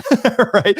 So, that type of activity, of course, is not, self-promotion isn't like something that we do here. However, I do understand that, sometimes people just don't know. And there's also, like a lot of younger people on YouTube that just haven't ran into, those concepts that, we typically take for granted as we are, once you have some experience in life. All right. L&D Holmes says, how do you show the self on YouTube, how do you show yourself on YouTube but be professional? I'm sarcastic and blunt in person, but feel like I have to use my work phone voice when I turn the camera on. This is a great question. So I struggled with this when I first started my YouTube channel as well. When I first started, I just like all you guys, like right when I first started, like I didn't know what I was doing. And at that time I wasn't making like YouTube help content, but when I first started my channel, I was making content in a way that I thought that I should make it based on what I saw in other videos and based on how I thought that I should represent myself. And when I was doing that, I just didn't feel great about it. Like you clearly don't either, right? But I didn't feel great about it because I'm like, yeah, it's just not, like I'm trying to be this like other person, right? So when you are in front of the camera and you're thinking to yourself like, man, I'd love to just kind of, just be a little bit more sarcastic and a little bit more fun in these videos, I really encourage you to rip off the professional face and just go for it. Of course, like if you're using your YouTube channel for business, then of course you're going to have to make sure that the way that you are acting on camera is a positive representation of your business, but that does not mean that you cannot add personality to what it is that you're doing, right? So you want to make sure that you're being, like brand safe and all that good stuff so that you're representing, the business the best that you can, but you also want to let your personality out because, anybody can watch anybody that's rigid, anywhere, but, the personality thing is one thing that helps people watch one channel when they have the option of watching a bunch of other channels, or just watching a few channels and they have the option of watching a bunch of channels. So I'm not sure what type of content it is that you make, but when you are publishing content, I guarantee you that there's other people making content like yours. And when you take off that professional thing, especially if everybody in your space is professional, then when you take that off, then you're going to be like the real person in your space, and people are going to love that. And some people will find it refreshing as well. So what you can do, if you're not comfortable just like ripping it off and just kind of being, like your sarcastic self, then in that case, just kind of ease into it. And, you'll find, if you start getting a lot of comments like, hey, you're a little kind of over the top or whatever, then of course, then at that point, if you want to, you can dial it back, or you can just say, hey, well, those people clearly are not for me. I'm looking for the people that are into, the way that I communicate, the way that I do things, my sarcasm and all of that. So, I really encourage you. Like I was to the point, I was wearing, foundation on my face and concealer, to hide, the imperfections of my face, because I saw them doing that on the news. I was trying to be professional and, I wore like a button up, and I was trying to make sure my posture's right. And like all this, like all the mental like it was probably harder for me to like sit there and like go through all of that than it was for me to, you know, do anything else related to YouTube. Like that was probably the hardest part. So I just encourage you though to, you know, to try to lean into your personality as much as you can, because like I mentioned before, people can watch any videos on YouTube, but it's the personalities that will make them keep coming back to yours compared to, you know, the other ones that they have the options to watch. So definitely lean into it. But just a heads up, like you're not alone in this. I know I've talked to tons of people about this, and it actually comes up quite a bit in the live streams as well. So, you know, matter of fact, if you're somebody right now, if you're somebody that is also in a situation like this, to where you're like, you know, I just don't feel like I'm being myself, and I would love to be myself, and I'm just not, like, I'm trying to get over that right now. If that's you, just so we can, you know, have a little bit of support here. If that's you, just mention it. I'm just curious to see if there's, you know, other people that are also kind of going through that, that are going through that as well. Just so L&D Home here can see it. Dave Hansen, what's up, Dave? Hope you're doing fantastic, man. Thanks for swinging by. Hope you're doing awesome. I can imagine that you've had just a crazy last year, like with the type of content that you make and the knowledge that you have at your, you know, in your brain. I can imagine that you've had probably quite an experience since you were in here last time. Shiatsu Shane says, hey Nick, started creating online massage courses I want to sell to my subscribers. If I create an advert to place my videos, where should I place it? So you should experiment. So if you're doing it for the sake of driving people to a course, then of course there's going to be the most people watching your video, you know, when it first starts, but you don't want to necessarily throw that information at them when it first starts, depending on how you do it. But just as a heads up, like for example, when I do sponsored content, like I'll throw them at the beginning and I'll lose some viewership during that sponsored content, and that's fine. But I'll lose some viewership during that sponsored content, but I know that when I'm putting the videos together. But if you want to, you know, lean and on the performance of the video itself, then I would try to work it in, you know, a little bit later in the video. Also, when you work it in later in the video, those people are more committed to what it is that you're doing because they're actually watching through the whole video. So the conversion on there might be higher, but I would just test it. Like if you're doing it for the sake of driving those videos that you're going to mention the course in, if you're doing it for the sake of driving revenue, then in that case, I would just start experimenting with different placements and different ways to do it, different ways that you're saying things, stuff like that, until you can find the one that converts the best for you, and then just start, you know, using that as like your way or your path, so to speak. Let's see here as we keep on going. So let's see here. And really quick, Jessica Crompton says she has Daryl's book, which is this one. I know it's in one of these. There it is. This one right over here on the end. She says it's really good right here, and I co-sign that opinion. Let's see here. So Coludo says, I see people making the same videos as me, but less of them. But they have almost triple the amount of subscribers than me. They don't have any shout outs, and they don't use strong titles or tags. So first off, and this is something that is really hard for people in some cases. So just because you don't think that a title is good does not mean that it's not a good title. Just because you wouldn't respond to it doesn't mean that other people won't. Just because you don't like the way that somebody else is putting a piece of content together does not mean that other people will not like a way that people are putting content together. Just because you don't like somebody's personality does not mean that somebody else isn't going to like their personality. So one thing that you quickly, when you have your own channel and you're pulling all the information from that, that's one thing. But when you start working with other people and you start getting information from, you know, other channels as well, the very first thing that hits you is you're like, wow, people react to things in a lot of different ways. And a lot of the things that I thought were like the way, you know, some of that stuff is really questionable. And there's a lot of different variables that I need to start considering, and, you know, like those types of things. So, so when it comes to people making the same videos, they're making the same videos topically, but it's a completely different experience for the viewer. So whatever it is that they're doing, it's clearly working for them. So instead of looking at it saying like, hey, they don't have any shout outs, which first off, you don't know if they have shout outs or not.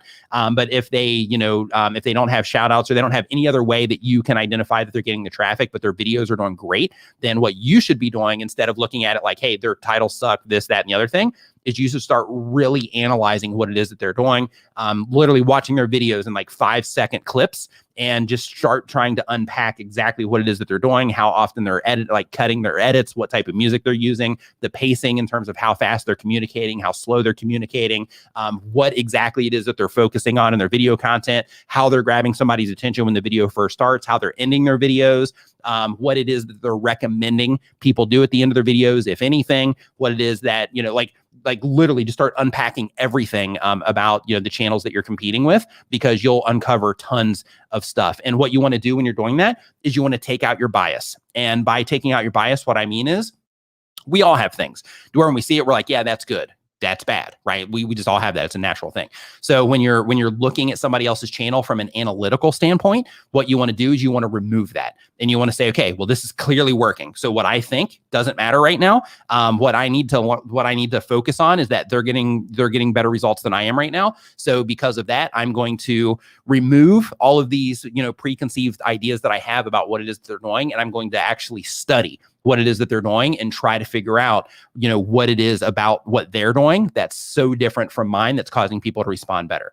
Now, with that, keep in mind that does not necessarily mean that you need to copy them or mirror them or anything like that. But through that study, you're going to uncover things about the channel that you're probably overlooking right now. And in addition to that, like, I'm not sure how experienced you are on YouTube, but in addition to just looking at their channels, like if you look at their channel now and then you go back and you look at their channel again like a year from now, you're going to see it with two totally different sets of eyes, just based on the experience that you gain over your channel as well. So because of that, like I wouldn't say, unless you might have tons of experience, I don't know, but unless you have a lot of experience, I wouldn't necessarily say that they don't use strong titles. But the tags aren't even a big deal. Like the tags don't even matter. Like the fact that mentioning that means that, you don't know like tons of stuff yet. So because of that, I would definitely remove that bias in terms of thinking that, their titles or whatever are not good. And I would just start paying attention to what it is that they are doing so that you can start uncovering what it is that they're doing right. But tags, just as a heads up, like they could not use tags at all and their videos can still do great. So just as a reminder that, tags are there, the box is there, use it. However, and use it until they take it away. However, them using like a certain tag isn't causing their videos to thrive. It's how people are responding to the content. Let's see here. So next up on our list here, we got Seismic Shock TV. Super Says Nick, first coding. Oh, okay. Yeah, we got this one already. Okay, so we already took care of that one. Okay, let's see here. Tier Talk with Anthony Ganji says, it's great to see support. To me, that adds tons of value to all those involved. It's a beautiful community you are a part of. Anthony, I agree with you 1,000,000%. Like I've done a lot of different things in my life, and I've been involved in a lot of different stuff. And when it comes to the YouTube community and when it comes to like the YouTube help community, to where you have all these people that are trying to help other content creators thrive, the vibe that is within this community is just incredible. The entire time that I've been doing this, I can only cite two drama moments since I've been doing this since 2014. 2 drama moments in the space. One was recently, one was a couple of years ago, and it wasn't really drama. It was just somebody was coming in and they started making content and they kind of called out one content creator as kind of like a way to grab attention. And that particular thing was like a little bit of a drama thing. But outside of that, there was one that happened recently with some new channels that started talking about YouTube. But just in general, everybody gets along great. Everybody supports each other. We all have different things that, we bring attention to, but we also bring attention to the things that each other bring attention to as well, which is really cool. It's just a really I'm really grateful that that the people in this space are as cool as they are, and I also am grateful and happy just because of the type of content that I make. I'm really happy that content creators in general seem to be pretty cool people. So of course there's always outliers, but it seems like people that are uploading to YouTube consistently and taking it serious and stuff like that, there's just like a certain vibe. That's why I love going to conferences like Vid Summit, for example, because you get to connect with all these amazing creative people, and it's just awesome. I'm truly fortunate to be able to do this professionally. And anybody that does YouTube, professionally, we're all just super fortunate that we can do this.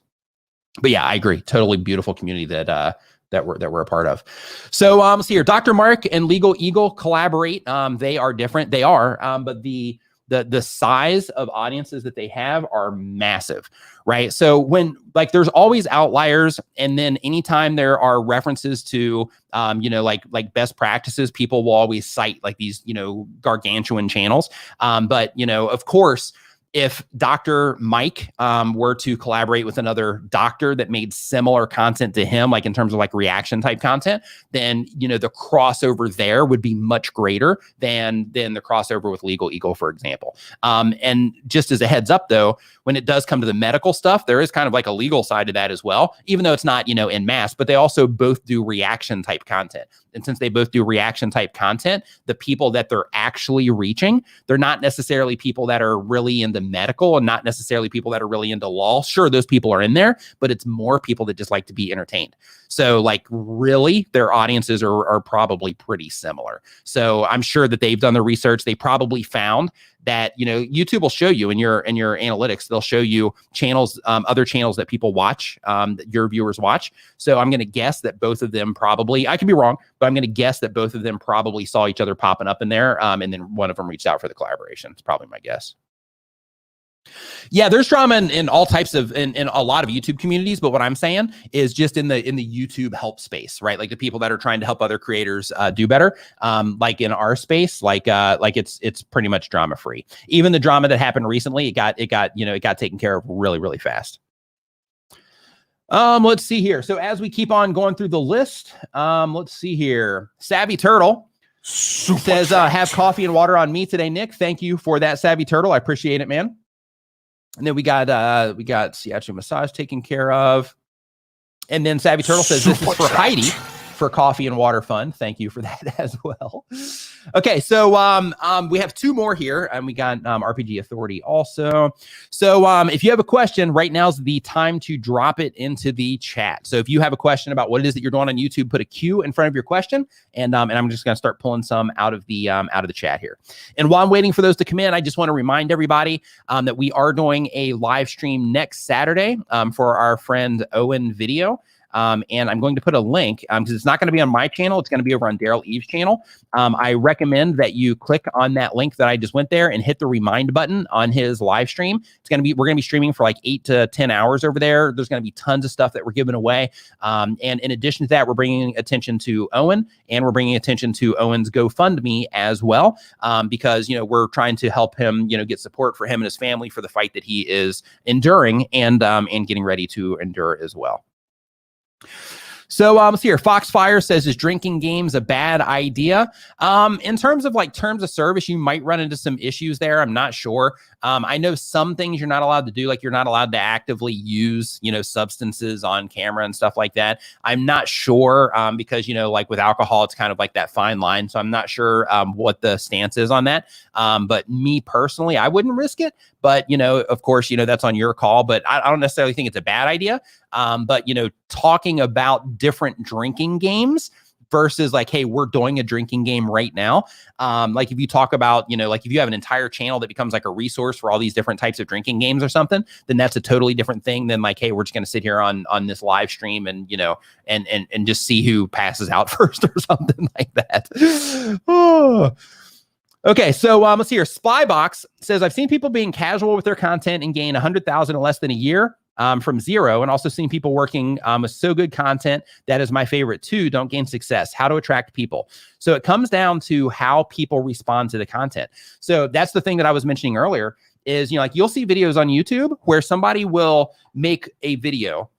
They're just walking around, one take, talking to the camera. It doesn't seem like there's nothing really going on. They're just walking around talking to the camera. And for whatever reason, the packaging that the person put together in terms of the thumbnail and the title that got people to click on that was extremely effective. And then once they started watching the video content, for whatever reason, the people watched that video, they further engaged, they subscribed to the channel, they liked it, they commented, maybe they shared it with some friends, whatever the things were, YouTube identified that when they show that piece of content to people, people really enjoy it. And because of that, those videos will go viral or they just get crushed in views. So like when we look at content, there's a difference between like, hey, I'm going to look at this content and like, somebody's like clearly making huge mistakes here. There's a difference in that versus like, hey, this piece of content here, it doesn't fit into the typical box of content that you would typically find doing well on YouTube. Like those are two totally different things. So if it doesn't typically fit into that box, it doesn't mean it's bad. It might look bad. It might not sound that great.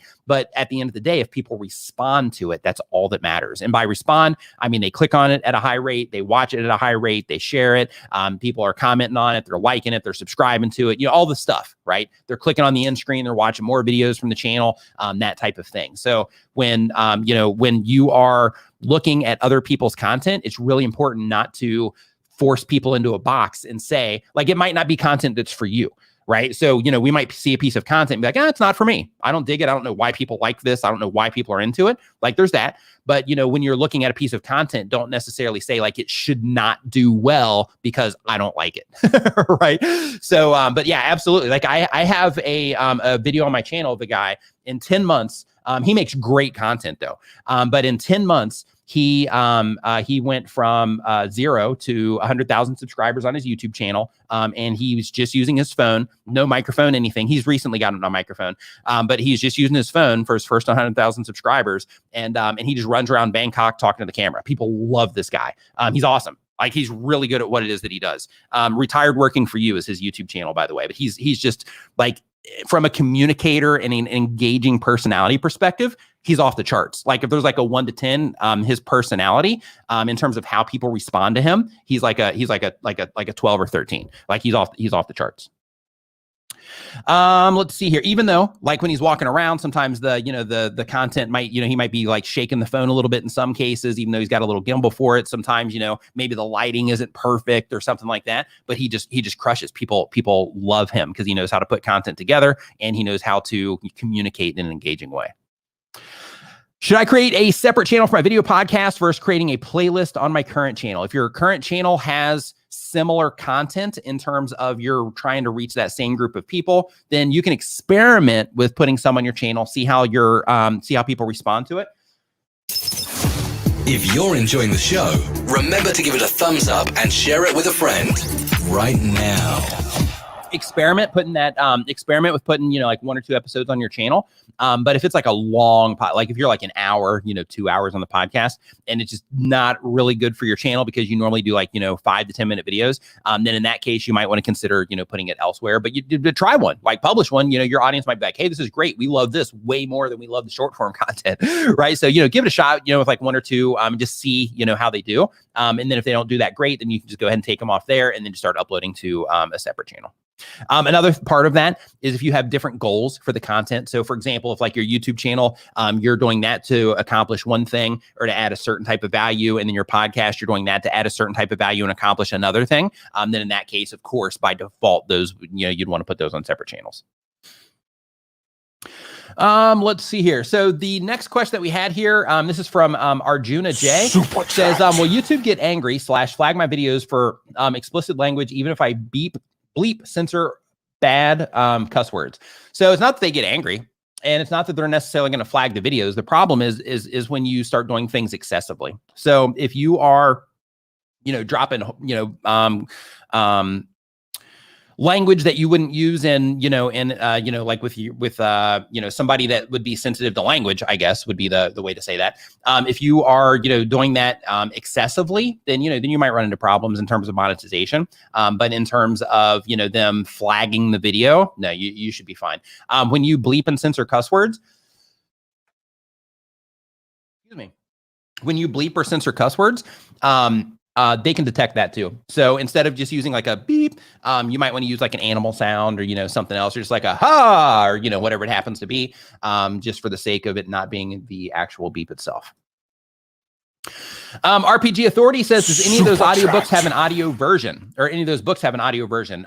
He's talking about the YouTube books that are typically shown, right here. And when it comes to the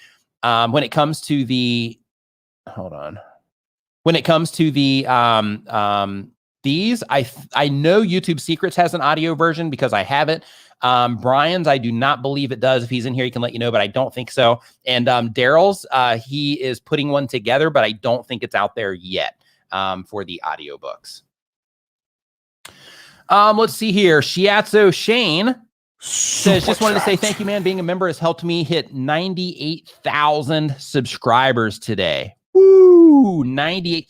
High five and fist bump to you, Shane, man. Absolutely crushing it. Nice work.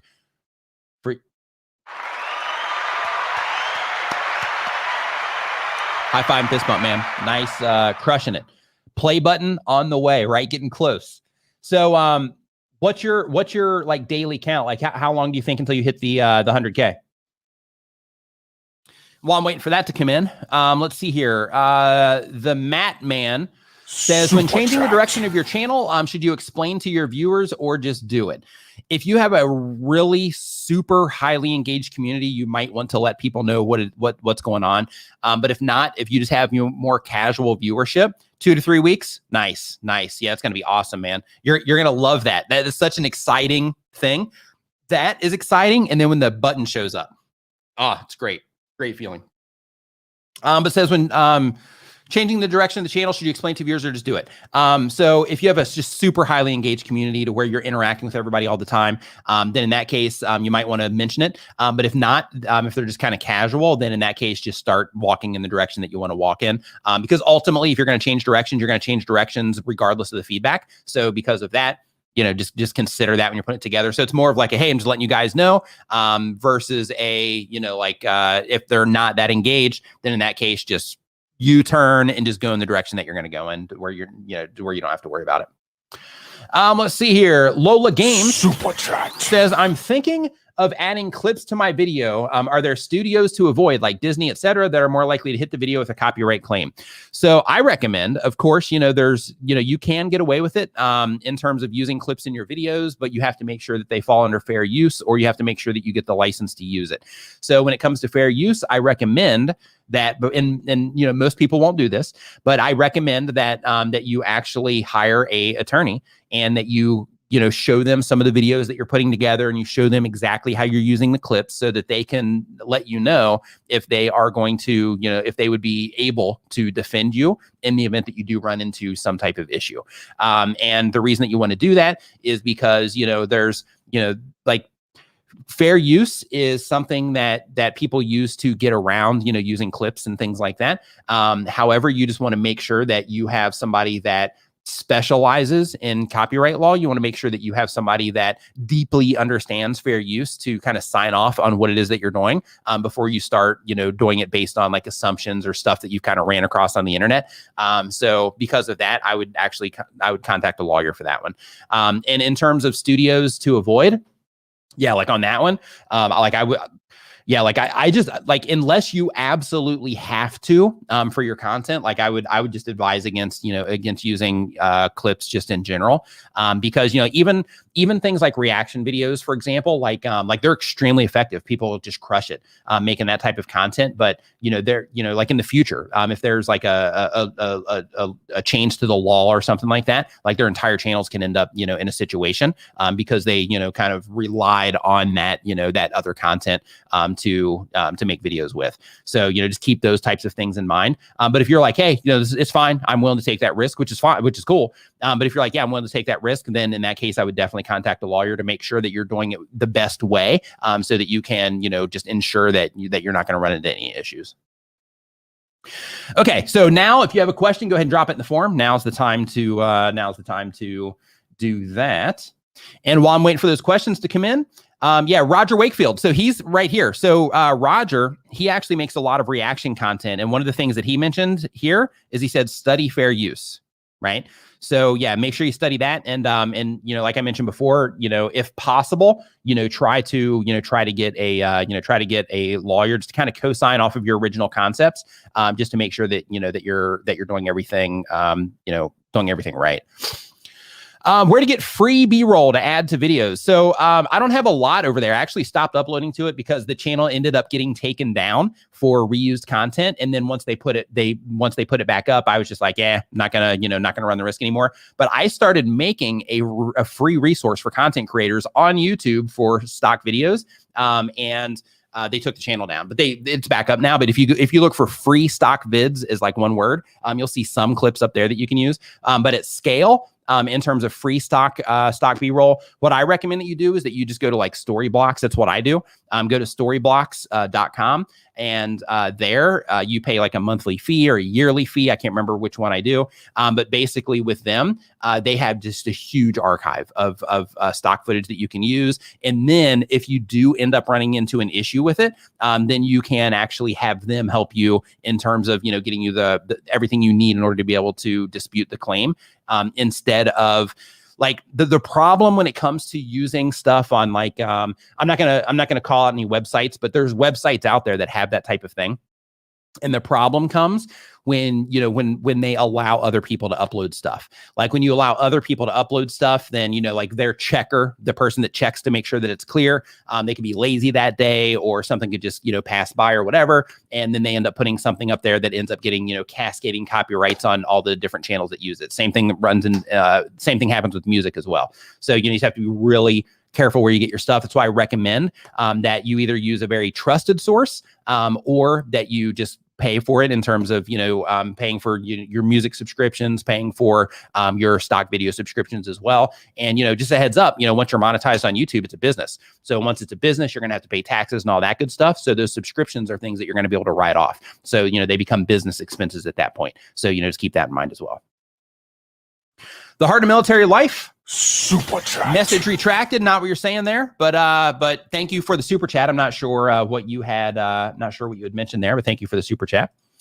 Let's see here. So as we keep on going through the list, let me look for the questions. Okay. When RPG Authority says, when is your book coming out? So I don't plan to release a book. So one of the things that I joke about on the live stream when that comes up is that if I were to do a book, mine would be just like a coffee table book. It'd be like a 365 days of YouTube, something to where every day you open it up and, this is a thing that you can, work on or something you can discover in your channel, your analytics, something like that. That would be the book that I would do. It wouldn't be like a big conversational book because, there's plenty of those and they're awesome. So like, why would I want to make another one of those? So for me, I would do something that would be, a little bit different. So it'd be more like a, wake up, have your coffee, study this particular page and then, go and take action on that page would be the approach that I would take if I was going to do that. But I'm not going to do it. It's not, at least not, anytime in the near future. It's just not in my sights. I'm working on a lot of stuff right now. So that's definitely not in my sights at the moment. So Vincent Davis says, I do a live radio show and live stream it to YouTube and Facebook. Well, I get YouTube or Facebook trouble because the live stream includes copyright music on the commercials and intros and outros. You can, yeah. So if you're using anything and it has music in it, like for example, when I used to do regular channel reviews on my live stream, I would never watch videos. The reason I wouldn't watch videos is because the audio, because I don't know, if the person has the rights to it. I don't know if I have the rights that they have, so because of that, I never watched videos. Even in our Facebook group, even there, we moved everything over to Zoom so that I can look at channels, so that I can, play videos and do all of that stuff without having to lean on, Facebook and worry about, copyright issues there, or YouTube and worry about copyright issues here. So absolutely, you can run into issues if your stream or your radio show includes copyright protected music. Now, one thing that you will find out if you've already got some of the stuff on YouTube is that you have copyright claims and you have copyright strikes. With the copyright claims, some people are cool with getting copyright claims. They don't care because with that, they're just claiming the ad revenue from the content. So if you're monetizing in other ways, whatever, then it's not that big of a deal. And then there's a strike. A strike is when they're actually hurting the channel. A way to look at this is when it comes to a strike, that means they're actually like striking the channel, right? They're hurting you. But when it comes to a claim, that's not something that hurts you necessarily. It just sucks to see it pop up in your studio. So I have one claim on my channel. I kept my channel clean for a really long time. Then I actually showed a video of all things on a live stream. And that particular video, it ended up actually having copyright protected music in it. And I got a claim from that particular video. So yeah, you definitely can run into that problem. Okay, let's see here. Yeah, Roger says, you're just like super resourceful today, Roger. He says, Ian Corzine, social media attorney. Yeah, if you go to iancorzine.com, for those of you with like copyright related questions, that kind of thing, go to iancorzine.com. He can definitely send you in the right direction or help you directly. Let's see here as we keep on going down through this list. Okay. How to find a person to collab with. So this is a great question. So right out of the gate, there are communities all over the internet for YouTube content creators. You want to make sure that you're collaborating with somebody who looks at things kind of the same way that you do, in terms of, you want to make sure that everything they're doing is legit, that, the way that they're approaching YouTube is similar to what it is that you're doing. You want to make sure that their skill sets are in par with what it is that you're doing as well. And you want to make sure that you have a good audience match. But once you identify that those things are the way that things are, then you can reach out to channels through their About Me page. Every channel on YouTube, as long as it's set up properly, has a business inquiry email on their About Me page. So what you do, go to their About Me page, you're going to see that button for the business inquiry email. You click on that. It's going to ask you if you're a robot. You're going to say no, unless, of course, you're a robot. If you're a robot, then of course you would just walk away at that point in time. But as long as you're not a robot, then you would just click, not a robot. And then it will show you the email, and then you can send them an email. And when you reach out to them, make sure that you reach out to them with an idea. Don't just be like, hey, you want to collab?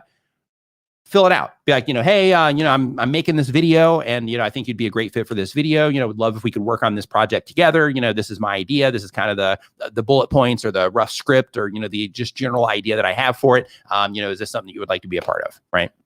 So when it comes to collabs, you can do that. There's also an app, like if you're in the US, and I think it might work in other countries as well. But if you're in the US, as long as the app is still out there, because I haven't been to the US in a while, so I'm not sure. But there's an app called Collab Space. And Collab Space is actually made for YouTubers looking to collaborate.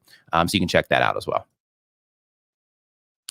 Let's see here. So what I'm going to do here is I'm going to go into the form, and then I have a couple of super chats, and then we are coming back to the chat. So that's what's going on right now. So next question here that we have in the form, and just as a heads up, if you're just joining us, what we're doing right now is we are answering YouTube questions. So we're answering YouTube questions. So if you have a question about what it is that you're doing on YouTube, you can put it in the form, or when I mention to drop your question, just make sure that you have a queue in front of it, and I'm pulling questions out of the comments as well. So that's what's going on here right now, just so you know, and just in case you're new to the stream. So Shark Scrapper says that they have an edutainment channel. The goal of the channel is to share my love of scrapping and recycling while making a little bit of money. In the question, every week I update my stats. My traffic sources show browse averaging around 47% and suggested around 30. Sometimes they both close to around 40 each, and then open from each other and then back again. Would there be value in trying to focus on one versus the other? No. So as long as you're getting recommended, that's all that matters, right? So in terms of, like getting traffic from one versus getting traffic from the other, both of them are gold mines. So you're fine in either way. So if it goes a little bit more towards one month and a little bit more towards the other another month, it's fine. You're still winning. You're still getting recommended. So, just keep doing what it is that you're doing, because you're on the right path. Let's see here. So next up on our list, let's see here. So that was from the form, and then here from the super chat. Okay, so we've got Vincent Davis says, oh no, we got Vincent already. So next up we have Lawless Baron says, I've got 4 Patreons and channel members. What's the best way to draw more people to want to contribute to the channel? Awareness is a really big thing.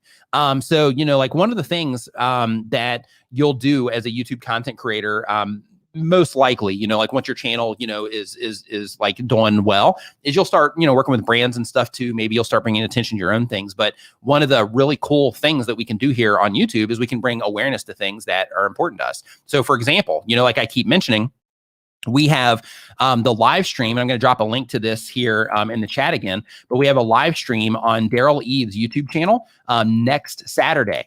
And we're giving away like tons of stuff over there. There's going to be a lot of different, content creators there. A lot of people that from learning about YouTube. Other people are like, entertainers and that kind of stuff. But a lot of, really awesome information is going to be shared over there next Saturday. So I really recommend that you click on the reminder to make sure that you're notified when we go live over there.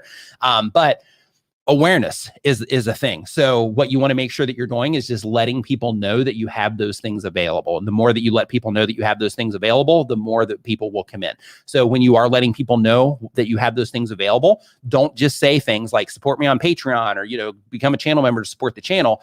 what you want to do is you want to tell people why they should participate. So, so for example, like if you are doing something very specific in Patreon, let's say you're adding new content to them, or some people will send like postcards and, do like live streams with their viewers, that kind of stuff. So what you would want to do is you'd want to say, hey, and just as a heads up, if you want, to participate in our weekly live streams, or if you want to see some additional content, from me that I don't put on the YouTube channel, it's exclusive content. I have that available over on my Patreon, and you do things like that in order to spread awareness about it, that you have those other things available. And the people that are really into your stuff, those are the people that will go over and participate. But you can also do this with graphically, like if you know how to make graphics, of course, you can go onto like placeit.net, or you can go onto Canva, something like that. And you can, just use a template to make some type of graphic that you can just have, at the bottom, of your video or something like that, to where it's like, hey, become a channel member for, XYZ with a little arrow, or you don't have to put an arrow, just say, link in the description, something like that. So then what you're doing there is you don't even have to interrupt your video, and then you're spreading awareness through the visual graphic that ends up showing up on the screen. Let's see here. What is a good percentage of viewers to subscribers? I'm at 20 to 30%. You're doing awesome. Yeah. So if you can hit like 3%, then you're doing pretty good. So at 20, 30%, if you're converting that high, then you are just rocking. It's funny. I was looking at a channel the other day. I looked at the channel and I was like, wow, it was really quick. They grew to like 40 something thousand subscribers. And then I looked at their view count, and it was like 47, I think, thousand subscribers on the channel. And I looked at the view counts of the channel, and it had like 56,000 subscribers. And I was like, that math doesn't add up. So what that particular channel is doing is either, they're driving traffic from somewhere else, because they have other YouTube channels too. So either they're driving traffic from somewhere else, or they're, artificially inflating their numbers. I'm not sure which one. But, like you at 20 to 30%, you're doing awesome. So, just keep doing what you're doing. If you're getting like a 20, 30% conversion on viewers to subscribers. Let's see here. Do you think having a face cam is needed for streams? No, I don't. So, like, for example, I'm not sure if Beanie Draws is in here, but if Beanie's in here, because I just haven't seen his name squealing by here yet. But, like, I know with him, sometimes, at least he used to, I don't know if he still does, but he would do like drawing live streams. So where basically he would just do like drawings live. And, people come in, hang out, and all that. There's some, channels that do that same exact thing, where they have art, or, they're making music or whatever it happens to be. And like the music streams, because I'll watch some of those, but like the music streams, like they'll just have a shot that looks like this.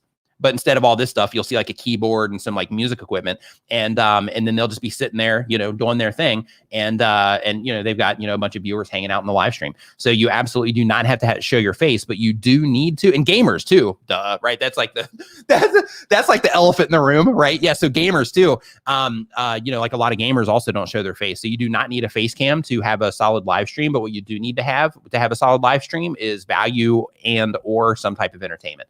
And with those things. Oh, Beanie is in here. What's up, Beanie? Hope you're doing great, man.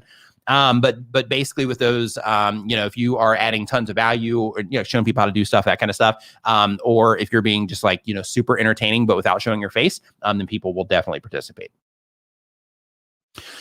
Let's see here. Hello, Nick. I'm posting general news, including different topics. My question is about which category I should put my videos in, people and blogs or news. If it's general news, then I would put it in news. If it is, about very specific people, and I put it in people and blogs, at the end of the day, it's not really going to be that big of a deal. So basically, there's the choices that we make when we're categorizing our content, and then there's the choices that YouTube makes on their system. So in addition to the handful of options that we have, they also have a lot more options that they categorize our content into. So because of that, just pick the best one, like whatever you think is the closest to what it is that you're talking about, and then publish the video, and then YouTube's going to take it from there. But like that isn't going to end up like making or breaking your video. Coding Arc says, what's the strategy for choosing a channel name, a specific name to match your niche, or generic name to be future proof in case you change your content? Your call. So like in your case, Coding Arc, right? So if you're like teaching people about coding or you're doing something related to coding, then of course that's something that you can lean on and that you can turn into an actual internet brand.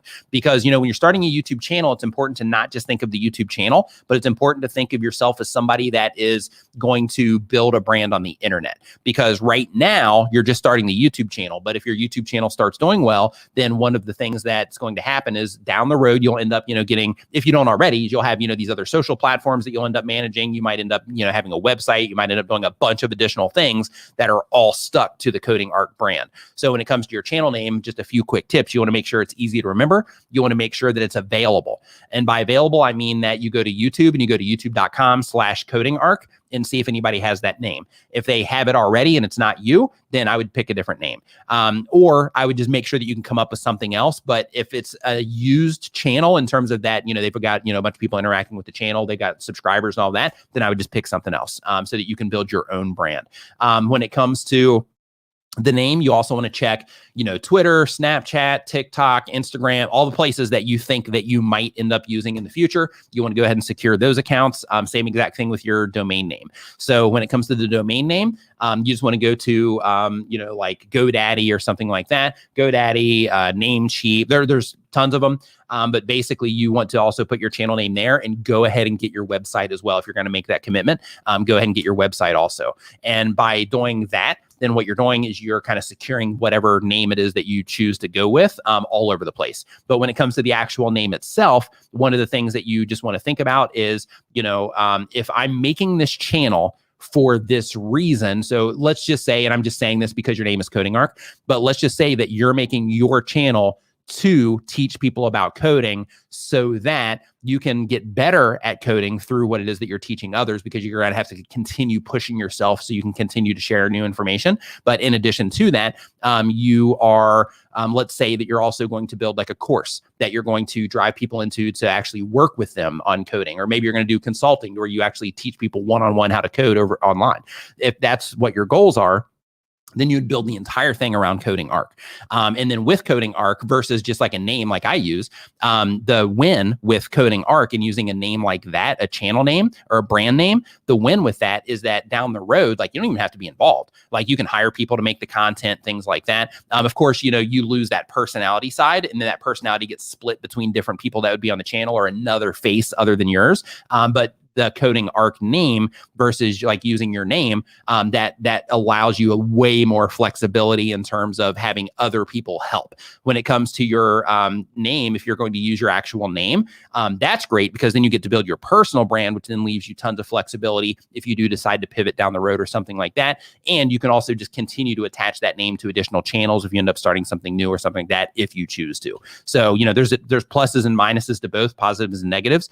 So it's just really sitting down and just writing down, kind of like a 1 to 5 year plan, and just thinking like, what is it I'm trying to do with this? What is it that it could possibly turn it into? What is it that what is it that I would like it to turn into if everything went perfectly, and just getting all of those ideas out so that you can figure out which one would be the, the best way to go.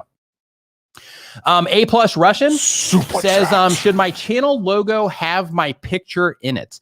So I'm a huge fan of pictures, and this is going to sound horrible, but I'm just being honest with you guys. So when I'm looking in my comments, I am more likely, because one of the things that I do, right, and because this helps me make better content for you, is, like when I make a video about something and then I go down and I look through the comments, I'll, some comments I'll be like, that's an interesting question. Let me see what they're doing on their channel, right? Or sometimes I'll just open up, hey, it's an interesting channel name, whatever, and I'll open it up. But when I'm looking at channels, the thing is, if it's a face, I'm way more likely to open it up and check it out and just be like, hey, wonder what's going on there, versus if it's just like a logo. And if it's just like, if it's like the default YouTube, I'll never click on those. But if it's a face, then the likelihood of me clicking on that to go and like check out their channel or whatever, way higher. So that's just me. That's just my thing. But in terms of, one being better than the other, it's your call. I'm just letting you know my personal experience and how I use YouTube. Same exact thing goes if I'm in other people's comments or, in live streams, whatever. I'm way more likely to just click on stuff with faces compared to just logos and stuff. Let's see here. What are the reasons to have low search impressions? Okay, it's getting into some good stuff here. It says, what are the reasons to have some low search impressions? I'm following all the steps, but they're decreasing with every video. So search is just like every other surface of YouTube, which means that everything is based on performance. So if you are getting low search impressions, that means that the impressions that you are getting in search, you're not getting a great response from those impressions. Therefore, YouTube is prioritizing other content over yours, which means that you're not getting as many impressions. In addition to that, when it comes to search traffic also fluctuates. So there's things that, consistently get traffic over time, but then, sometimes, it can be up a little bit, sometimes it can be down. And when it comes to search, keep in mind, you're only getting impression there when a user's looking for that thing, or YouTube has decided that your particular video ends up being a good, a good possible solution for this query, even though you just targeted one. But every time somebody looks for something, that's when you would get that impression. So, people could be looking for it less, or the videos could just be, not be performing as well as the other videos that are in search, which can then cause it to not get as many impressions. Let's see here. I saw a thing about frame size. Here we go. Does YouTube algorithm promote 4K videos over 1080p?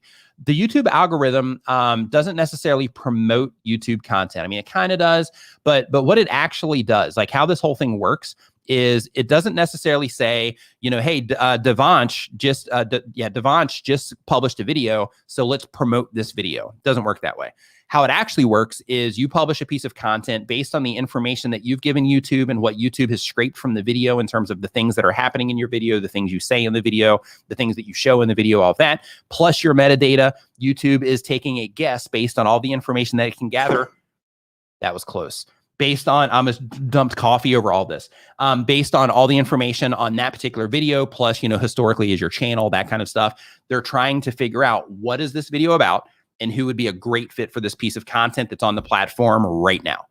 And then when you publish that video, it's making that determination in real time, and then it starts showing your content to people based on how those people respond to your content is going to determine if it continues to get more views, more impressions, all that stuff or not. When it comes to 4K or 1080p, it makes no difference in terms of how people are going to respond to that content. Some things I'm going to tell you to think about, though, on the viewer side. But when it comes to YouTube promoting a piece of content, if a 1080p video gets clicked on a lot, people watch that content, people subscribe to that channel, people are commenting like crazy, they're liking it, they're sharing it, they're clicking on the end screens, they're watching more 1080p content, then YouTube's going to promote that piece of content. Or not promote, but they're going to make that available for people that are a good fit for it way more than a piece of 4K content that people aren't clicking on, people aren't really watching for that long, people aren't liking it, people aren't commenting on it, nobody's even making it to the end, nobody's sharing it, right? Like it comes down to how people respond more than it comes down to the technical side. But here's the but that I was talking about. So when it does come to 4K, though, some things to think about is, one, right now there is a huge increase in TV viewership on YouTube. What that means is way more people now, and it just keeps like it's going like this. But way more people, as they're stepping away from traditional TV, more people are just leaning into streaming services in general, and YouTube is one of those services. So people are in mass, like massively, coming onto YouTube on TVs.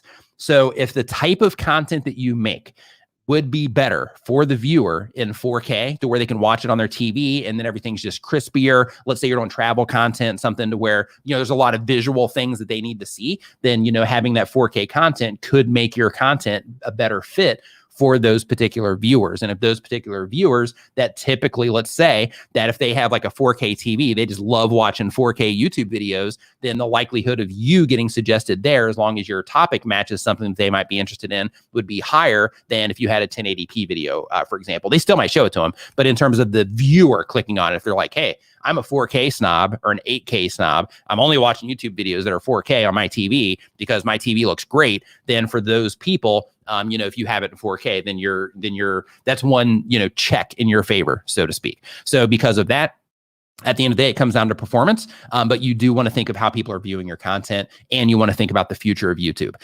So, with a lot of viewership, majority is on phones, but, TV viewership is definitely growing as well, massively. So because of that, having that 4K footage is definitely going to help, people, that enjoy the 4K content.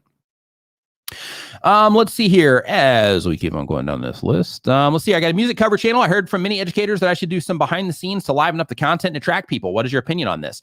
I think that's good. Like if you have some traction, like if you have people that are interacting, I think that's okay.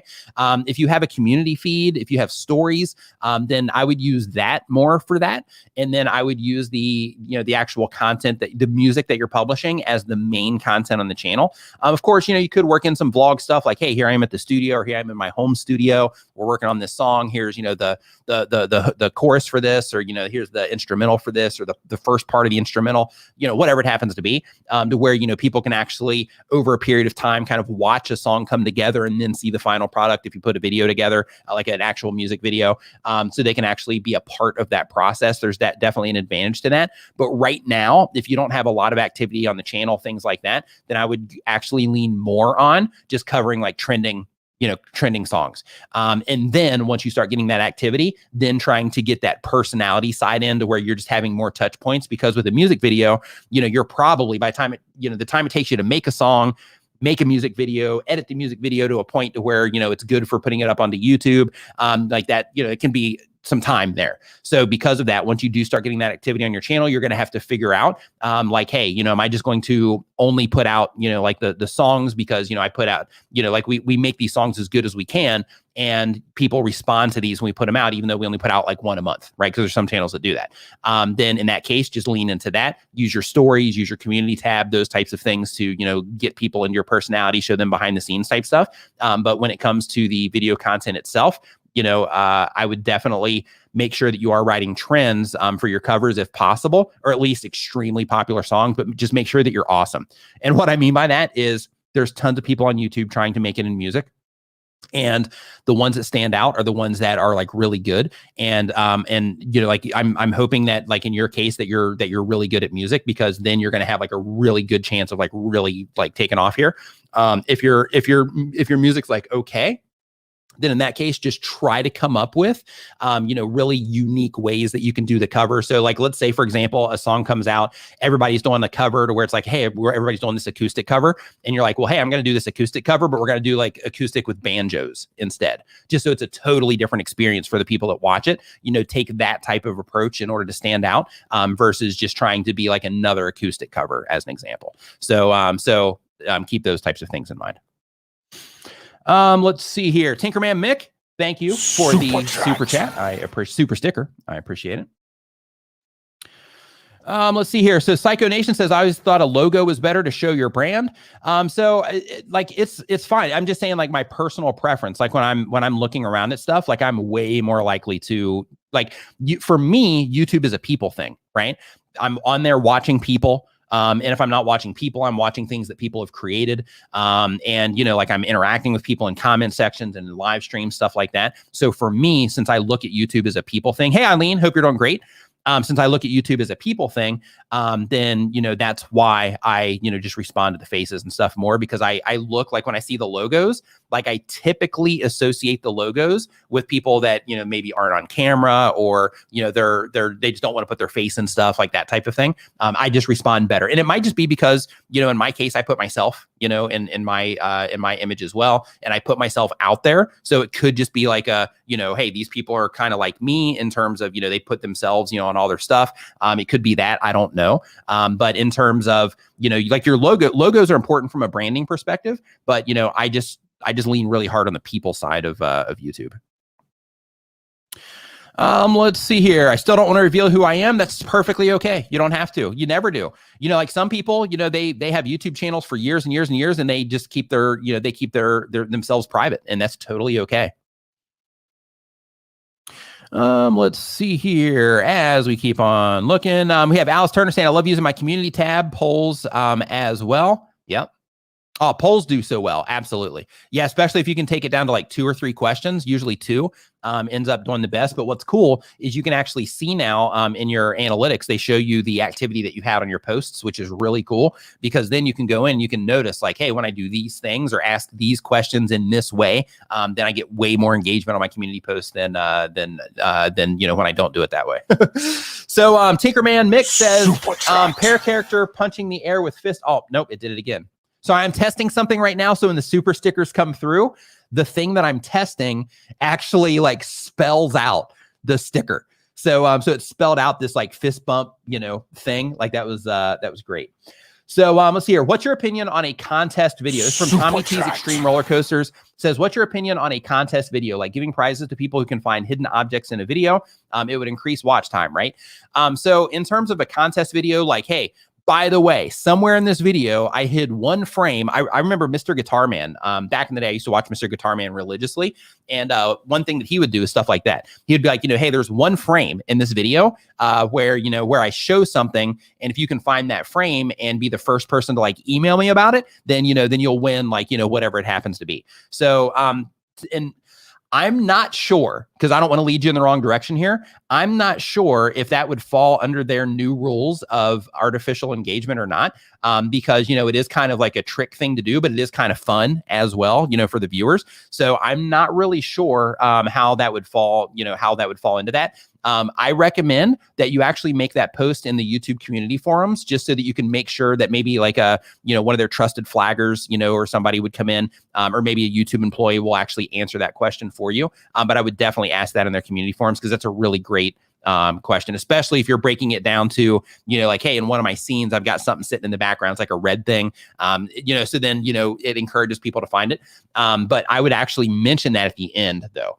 Or towards the end, so that those people have to like go back through and find it. But again, I would definitely get clarification from YouTube, from one of their channels, in terms of either on the Creator Insights channel, on the by adding Team YouTube and YouTube creators on Twitter, and by posting in their YouTube community forums. Let's see here. That's a good one though. Love that question. Let's see here. We got those. Okay. Let's see here. Do you think that a face cam allows you to connect with other people easier? I do, because, when you have a face cam, then people can, they can see you. And when people can see you, it's just like, having a conversation in person, sort of. So, because of that, that connection side of thing is definitely there. Like, for example, there was a channel that I got into recently, called Trago. Not recently, maybe like a year ago. But it's a great channel. He just doesn't upload as much as I would like him to, but he's really, like, his voice, like, as soon as you hit play, you're just like, whoa, I'm watching this whole video. But basically on Trago's channel, I would have loved to have actually seen him and, seen him talking about the stuff, but he just did voiceovers and showed the actual things that he was talking about in movies.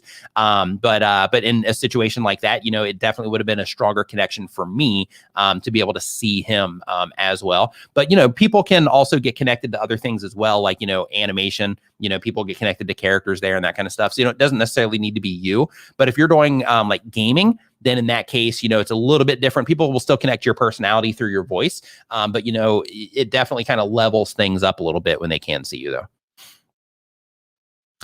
Let's see here. Blind guy with his wife says that YouTube has enabled live stream polls, but I haven't seen it yet. I will show you a live stream poll right now. Do you guys want to see it actually on screen, or you want to see how it all goes together? If you want to see how to actually make it, I'll show you really quick. Just let me know, and I will. I'll share that part of the screen and just show you exactly what it, how it goes down. If not, then I'll just do the poll really quick. Let's see here. So really quick, while I'm waiting for that. If you're enjoying the show, remember to give it a thumbs up and share it with a friend right now. Okay. So I will make this. Let's see here. Share screen. Let's go with the Chrome tab. We've got that. Streaming studio. Okay, here, let's do it this way then. Let's just do a window. There we go. Okay, so I'm going to take this down here so that we can, so that you can see it. So of course, I wish I could zoom in on this a little bit, but basically, it's funny because I'm sharing the screen. I got this little indicator down here. Hold on. How did that open up? Okay, let's see. Let's shrink this down, bring it up a little bit so everybody can see it a little bit better. Okay, so basically what you do is right down here. So you have your emojis. And then, of course, you have your thing where you send your chat. But right here, for those of you that have this feature enabled, and if you don't have it yet, they're rolling it out. Same thing with the live stream trailer. But basically, I just click that little icon there that's next to the emojis, the little poll option, and then it shows this. And then here, I'll put, how many subs do you have on your channel? And then let's see here. Let's say under 1,000, over 1,000, bam. Okay. So then now that that's in there, let's see here. You can see right up here at the top of the screen. I'm not sure what your view is going to look like because I have another pinned thing as well. I'm not sure what your view is going to look like, but definitely fill out this poll just because I'm just curious. But in addition to that, on my end, and you can actually watch live as these different results are coming in. You can see, that you get the real time, results as you guys are answering these questions as well. So far 45 votes, and then you can kind of see it, sliding around. 50 votes now. We're at 77% under 1,000, 23% over 1,000. We're up to 60, already. So, but anyway, like you can see, like that's how you put it all together. So it's pretty easy. You just click the button, and then you are good to go. Lil Crafty Nook says she just crossed 30,000 views. Congratulations to you. High five, fist bump. Nice work to you for hitting that milestone. All right. So let's see here. Next up on our list, we've got, I'm going to go into the form for this one. And then after the form, I'm going to hop back into the chat. So right here, we've got Martin Huling's Calming Anxiety is the channel name. The type of channel is mindfulness and health. The goal of the channel is to surpass my podcast, 2.2 million views in 18 months in the podcast world. High five and fist bump to you. Nice work. If you can do that good in podcasting, you'll probably crush on YouTube. But says, I'm about to launch a mental health app to complement my brand and my niche. What would be a good solution to find a viral moment to get the word out? And I want to take on Calm in Headspace. Oh, that's great.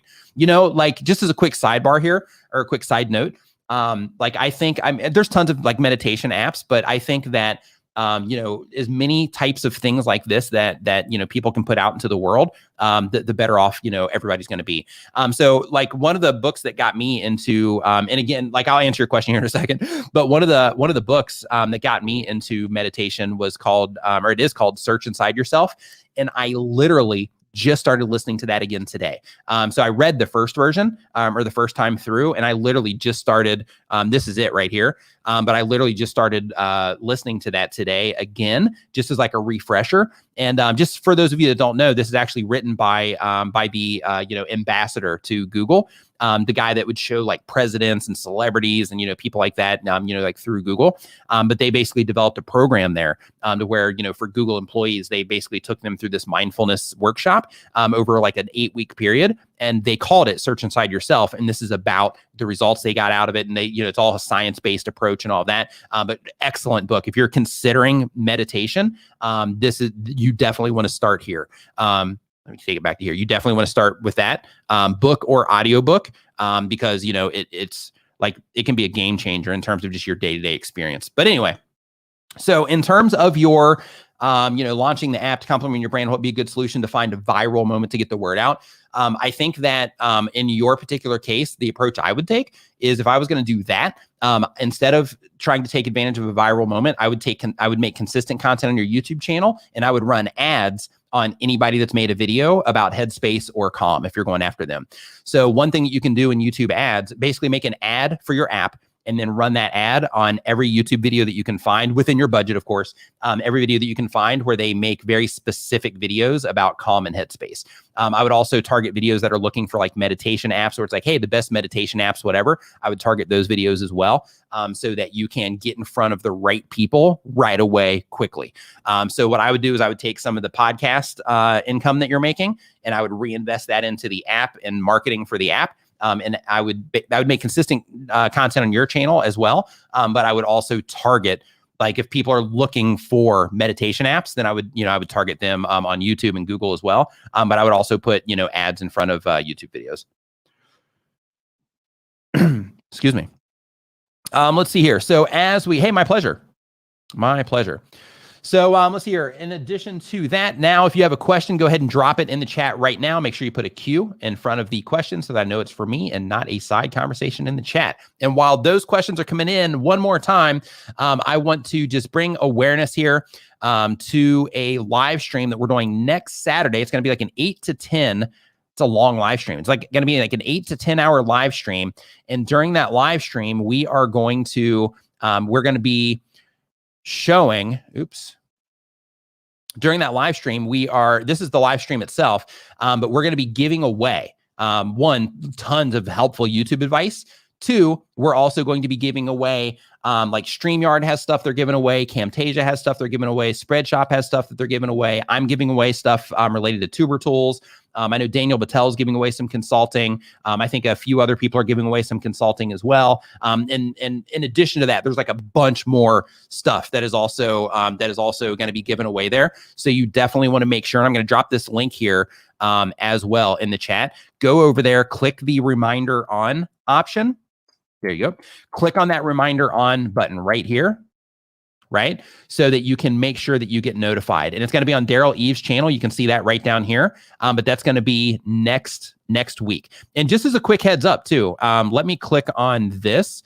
So for those of you that know Owen, or for those of you that just want to go ahead and, and contribute here, I'm going to just drop this in the chat as well. So, for those of you that are already in the community that are already familiar with Owen, if you are like, hey, yeah, I would love to, toss a few bucks over there or whatever. The link is right there in the chat. Feel free to head over there and to donate as well, because, this is going to be, a pretty crazy experience that he's getting ready to go through again for the second time. So, because of that, all the help that he can get is definitely appreciated. So let's see here. So Alice Turner says, I hit the reminder for next Saturday. Fantastic. So yeah, so with that, I'm not going to be streaming here. So Nimmin Live is not going to be on next Saturday. It's going to be over there is where we're going to be having that party. So so you'll definitely want to make sure that you are that you're over there. Okay, so let's see here. So next up on our list, we have The Dude Abides. That's what I'm talking about right there. That's what I'm talking about. I love that movie. Absolutely love it. Let's see here. Says I'll get on that right away. Yeah. So just a quick heads up, Martin. So, so what you want to look into is if you go into Google AdWords, then you're going to see, or Google Ads, then you're going to see the video advertising. So what they let you do in there, just in case you don't know, is they let you target specific videos or specific channels on YouTube. You can also do discovery ads to where if somebody search for something, you have like a text-based ad that comes up. So keep in mind that premium users on YouTube aren't going to see them. But for people that are not premium users on YouTube, they will see those ads. So so you can narrow it down to like one video. So what I recommend that you do is that you just hop into YouTube search and you just start looking for videos. Hit me up on Twitter if you get a chance. Just send me a DM, because I have another tip that I want to give you as well in terms of looking at the channels and looking at like the activity that's happening on that video like in real time, so that you can make sure that the videos that you are going to be advertising against are also still doing well on the channel in terms of, well, actually if it comes from the search term, don't even worry about it, because that's if you're actually looking at their video page. But if it's coming from the search result, then it's fine, because then you would only have to pay for it, people actually click on it and watch the certain amount of the ad anyway. But with the ads on YouTube, just as a heads up, you also, after a certain time, like you don't get charged unless they actually watch the ad for a certain amount of time as well. So keep that in mind as well, to where you can spread some additional awareness that won't end up, to where you'll get more awareness that you actually pay for as well. So keep that in mind too. Let's see here. Okay, so as we keep on going through the list, let's go ahead and get those questions in here. So you got a question, go ahead and just put a Q on it and drop it in the chat, and we will see about answering those questions. It says how to increase pacing in how-to channels. So that really comes down to like pacing is really like the speed at which you go through your video, right? Like what it kind of feels like to go through the video. So to increase it, try to speak quicker, try to edit tighter.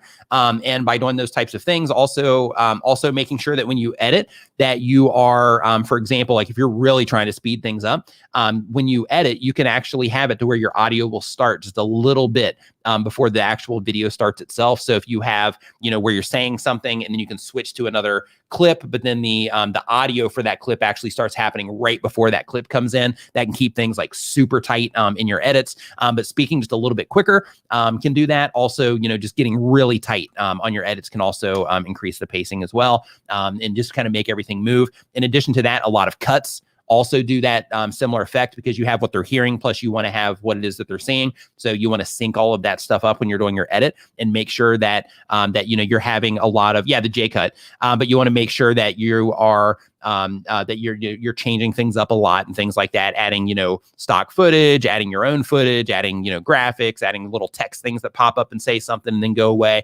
little things like that. Let's see here. How often do you recommend uploading new content? As much as you want. Like when it comes to uploading to YouTube, you have that's the wonderful thing about it, is like you have your own thing that you can do here. So when it comes to your upload schedule, what I recommend that you are really focused on just making sure that you are balancing like how hard you're going on YouTube and how well it fits into your life, because it's a long-term thing. This advice was given to me a long time ago. I didn't take it the way that I should have, and I ended up burning out because of it. So I'm telling you now, from my experience, like make sure that you are uploading at a pace that you're going to be able to sustain over a very long period of time, even if your lifestyle changes a little bit. And the reason for that is because you might be able to get your channel going quickly. It might take you a little bit of time, but if you see it through and you keep working on your skill sets, you'll do fine. But you want to make sure that as you are putting content out, that you're able to do so at a pace that you're able to maintain for a long time.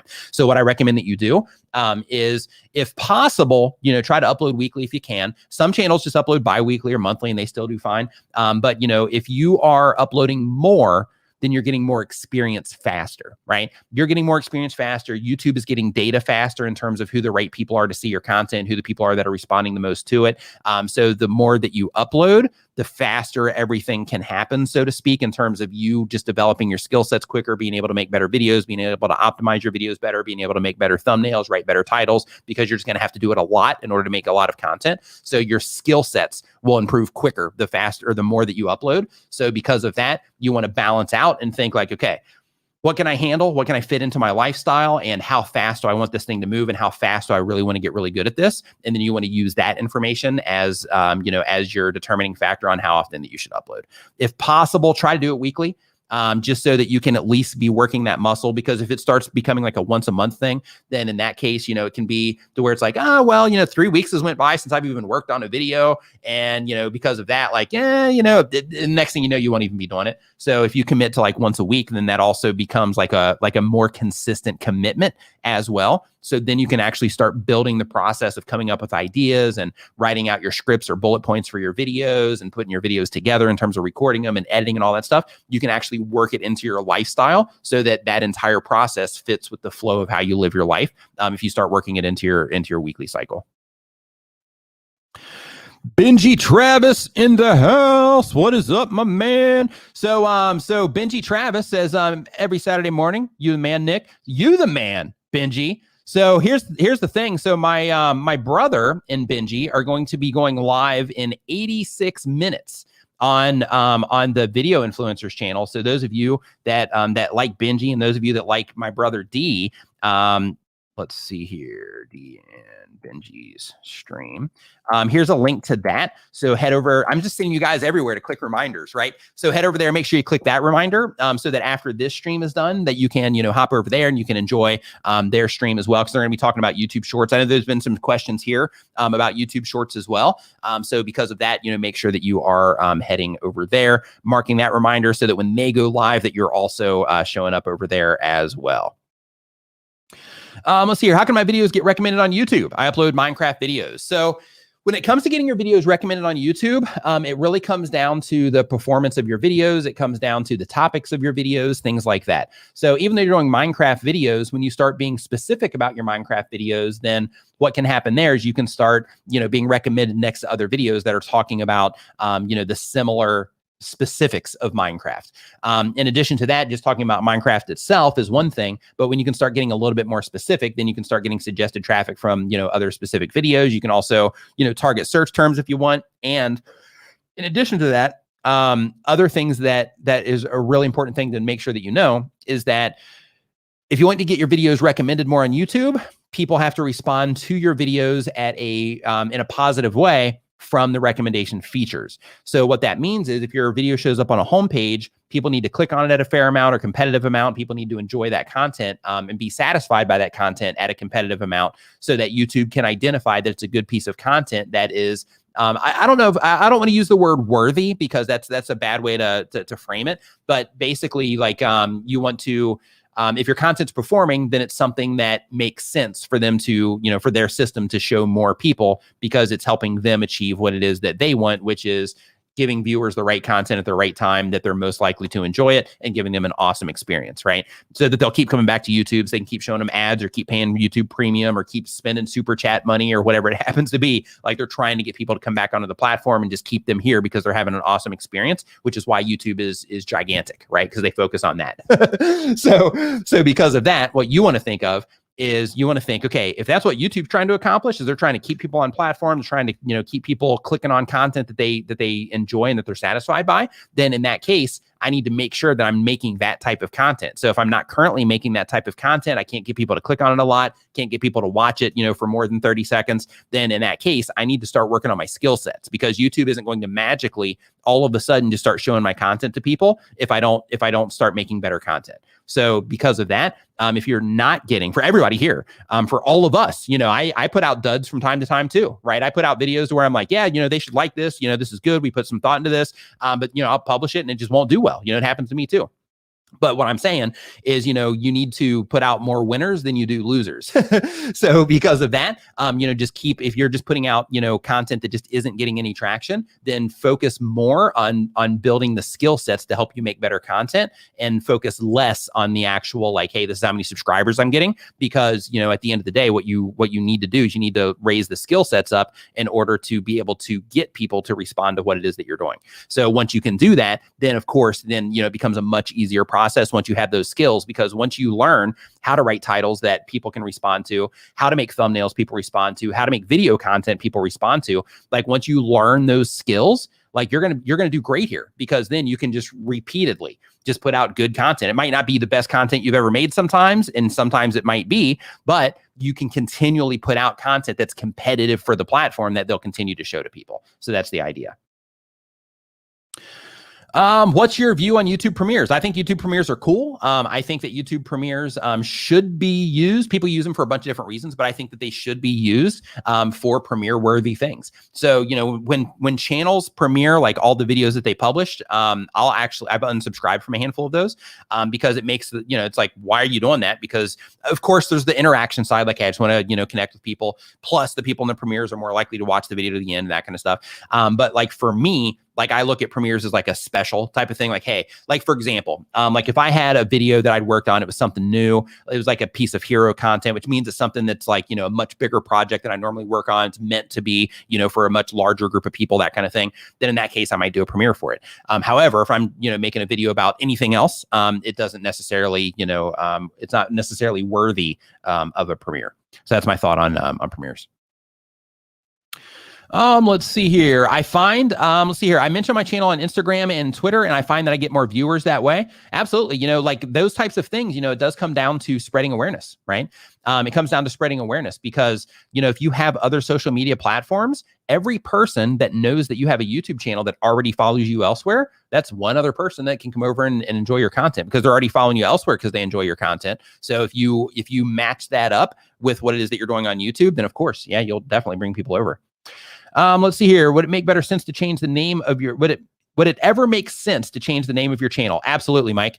So when it comes to your channel, one of the reasons that you might want to change the name of your channel is like privacy, for example, because, you're in the same boat as me to where we put ourselves out there with our names, which means that, like email addresses and, things like that, it becomes where people can just kind of reach out to us at times and at places that you might not necessarily want to be reached out to, like getting a Skype call at 3 a.m, as an example. So because of that, that would be a reason to change a name if you do run into those types of things. In addition to that, let's say that your channel is made for the purpose of bringing awareness to, I'm not sure what your situation is or what it is that you're doing with your YouTube channel. I'm just giving you a scenario, but let's say that your YouTube channel is made for the purpose of complementing your company. Let's say that you have a business of some kind and you have your YouTube channel, even though it's under your name, it's still made for the purpose of complementing your company. And down the road, let's say that you want to sell your company. Well, in that particular case, the company by itself, sure, there's that, but to make your YouTube channel like a real asset for that company, they're going to need to put somebody else on your YouTube channel so they can keep content going out. So if you're always in your videos, that's fine. But if the channel name is your name, then in that case, let's say like a 6 months ahead of time, 3 months ahead of time, you'd want to switch it to the company name or a brand name so that you could, start having other people come in on the channel, start introducing some of the people that might be taking things over, that kind of thing. So then it becomes not about you, it becomes about the company, which then other people can get involved with it. So, those are reasons to change the channel name. In addition to that, you also have, if you started your channel, like in your case, Mike Wilson Golf, let's say that you find out that, okay, when I started my channel, I didn't really know to look and see if youtube.com/Mike Wilson Golf was available. And when I look, I find out that there's like 800 other channels named Mike Wilson Golf. And somebody has the youtube.com/Mike Wilson Golf.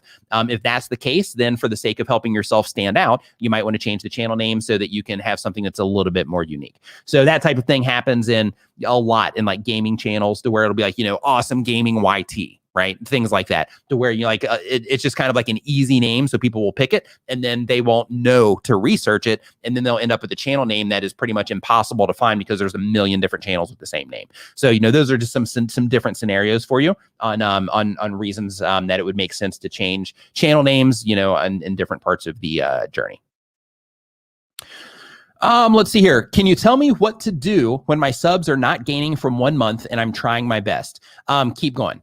So what you need to do if your subs are not gaining after 1 month is you want to focus less on the subs that you're gaining, because if it's something to where it's a pain point, to where you're thinking to yourself like, oh man, I'm trying to get these subscribers and just nobody's subscribing to my content. Like there's a reason that they're not subscribing to your content. And that reason could be that you're just not getting enough views. So just the numbers aren't working out in terms of the amount of people seeing the content to where some of them are going to subscribe.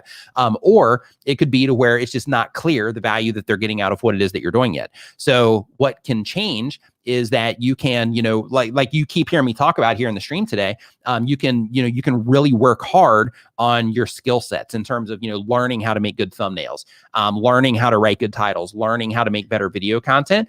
And in terms of looking at your video content and understanding, what needs to be better, YouTube gives us our audience retention reports, which shows us a second-by-second graph of how people are responding to what it is that we're doing.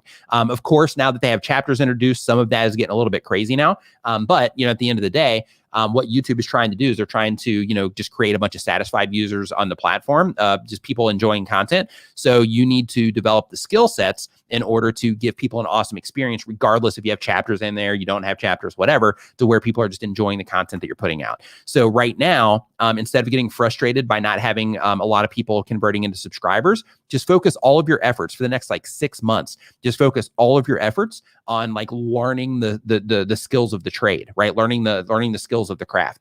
And when you focus on learning all the skills of the craft, then those things that you're actually wanting from YouTube, those are going to come, because then you're able to get people to click. Then you're able to give people a good quality experience. And when you can do both of those things, then what's going to happen is you're going to notice, wow, people are starting to subscribe to my channel now. I'm starting to get more views. People are starting to like my videos more. I'm getting a lot more comments now, because you focused on the things that matter, the things that actually cause channels to do well, which is I'm learning how to get people to click. I'm learning how to create content that people enjoy and how to get them to further engage. Therefore, all of those things start happening more naturally. So just as a heads up, So on this channel that you're watching right now, because I have another channel as well that I started and then left after a bunch of videos.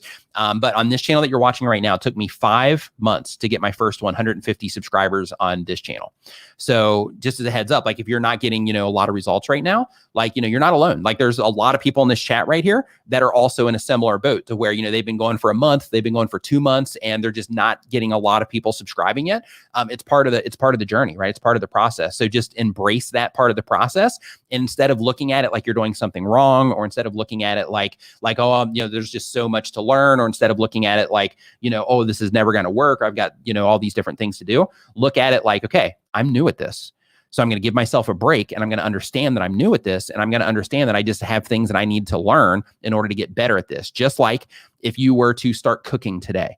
If you were to start cooking today and you've never cooked anything before, you're going to have to learn a lot about, spices and, all the different ingredients that you can put together and things like that. If you start playing an instrument today, you're not going to just pick up a piano or a guitar and be that person that's going to be, you're just going to be able to just, riff it out. Or, if you're on a keyboard where you're going to be able to play Mozart, like right when you sit down at the piano, that takes, years of practice and experience to get good at. So with YouTube, it's a similar thing to where depending on the skills that you come onto YouTube with, you might be starting at 0 in terms of like, man, I've never written anything on the internet before where I have to like trigger people to click on this. I've never used imagery before. I've never even used graphic software to try to make something before. I've never had to take a photo. Like everybody's taken pictures, but I've never had to take a photo and think about how, like, is this photo going to illustrate what might be happening in this video as it relates to why somebody should click on this, right? So if you just haven't done those types of things before, then you have to go through the process of developing,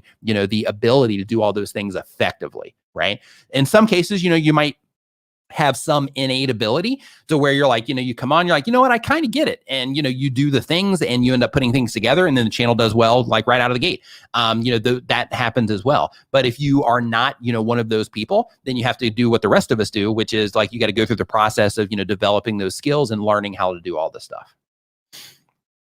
And like I said before, like, please don't get discouraged. Like, when it comes to this, especially, with you just being, a month in, like, a friend of mine, he comes on this stream on a regular basis, Roberto Blake, awesome YouTuber. You should definitely check out his channel. But basically, one of the things that he recommends to people is just focus, like, for your first, like, however long on YouTube, focus on making, like 100 crappy videos. And the idea there is that as long as you're paying attention, and as long as you're actively trying to improve, over the course of that 100 crappy videos, you're going to end up developing an amazing skill set that's going to, by the time you get to that 100th video, as long as you've been paying attention, you've been constantly trying to improve, then what's going to happen is, by the time you start hitting around that 100 mark, like the skill sets that you're going to acquire along the way, you're going to be able to do the thing. So, because of that, instead of focusing on like, hey, nobody subscribed to my channel yet, focus more on like, how can I be better? How can I develop better skills? How can I, learn how to connect with the people that I'm trying to reach better? How can I be better on camera? If you're on camera, if you're doing voiceover stuff for animations or games or anything else, like, how can I use my voice better, as I go through this content? How can I edit better? How can I, how can I make a thumbnail that's better? Hey, maybe I should test using graphics versus using images, using, a hybrid of the two. Doing all of those things is what I recommend that you do. But please don't get discouraged. I want to tell you, and everybody here, like, because there's a lot of people here by this poll. It looks like out of 247 votes, we're at like 69% under 1,000 subscribers. So, for all of you under 1,000 subscribers, like if you're trying, because I know some people are in here, YouTube's like just a hobby side thing. And it's like, it doesn't really matter in terms of if it ends up working out or not. But for other people, in here, they're looking at this. Kanodin, what's up, man? But for other people, they're looking at this and they're thinking like, okay, how can I actually turn this into something where I can connect with other people who love what I love? How can I turn this into something that I can make money from? How can I turn this into a business? How can I like really suck all the opportunity that's possible out of this YouTube thing? Like, some people are looking at it that way as well. And I encourage you, if you are one of those people that's looking at it from that perspective in terms of like, hey, how can I, use this opportunity here? I guarantee you, based on my experience and the experience of people I've worked with, based on the experience of my YouTube friends, there is a staggering amount of opportunity here. And like when I was first starting, I was like, before I knew anybody on YouTube, before I knew, I was just a viewer. But when I started my channel, like I was like, yeah, people are, doing, pretty good on this YouTube thing. but I had no clue what I was getting into. Like I was at, like, if this is the iceberg, right? Like I was seeing like this tiny little amount of the iceberg, when, you know, in reality, there's this other, you know, humongous part that, you know, that you typically don't see when you are, you know, just coming onto the platform. So, you know, YouTube in terms of the opportunity is massive. And if you are, you know, discouraged, I really encourage you just to kind of, you know, hold out and just focus really hard on your skill sets, because not just YouTube, but social media in general, there's so much opportunity here. So many amazing connections that you can make with amazing people that, you know, you really, really should. If it's something that you're like, hey, I want to do this, embrace it, figure it out. Let's see here. Okay. So as I get off my soapbox here, let me answer some more questions. So let's see here. As we go through this list, is D in here? Hold on, I'm looking through my list here. Somebody mentioned D, so I'm seeing if let's see. No, okay, maybe not. Yeah, I thought he was in here, but maybe not. Okay, so let's see here. Next up, hey Kitty, what's up? Hope you're doing great. So let's see here. Nice analogy. Bliss. Okay, when somebody's good at something, they make it look easy, but it's usually harder than it looks like on YouTube.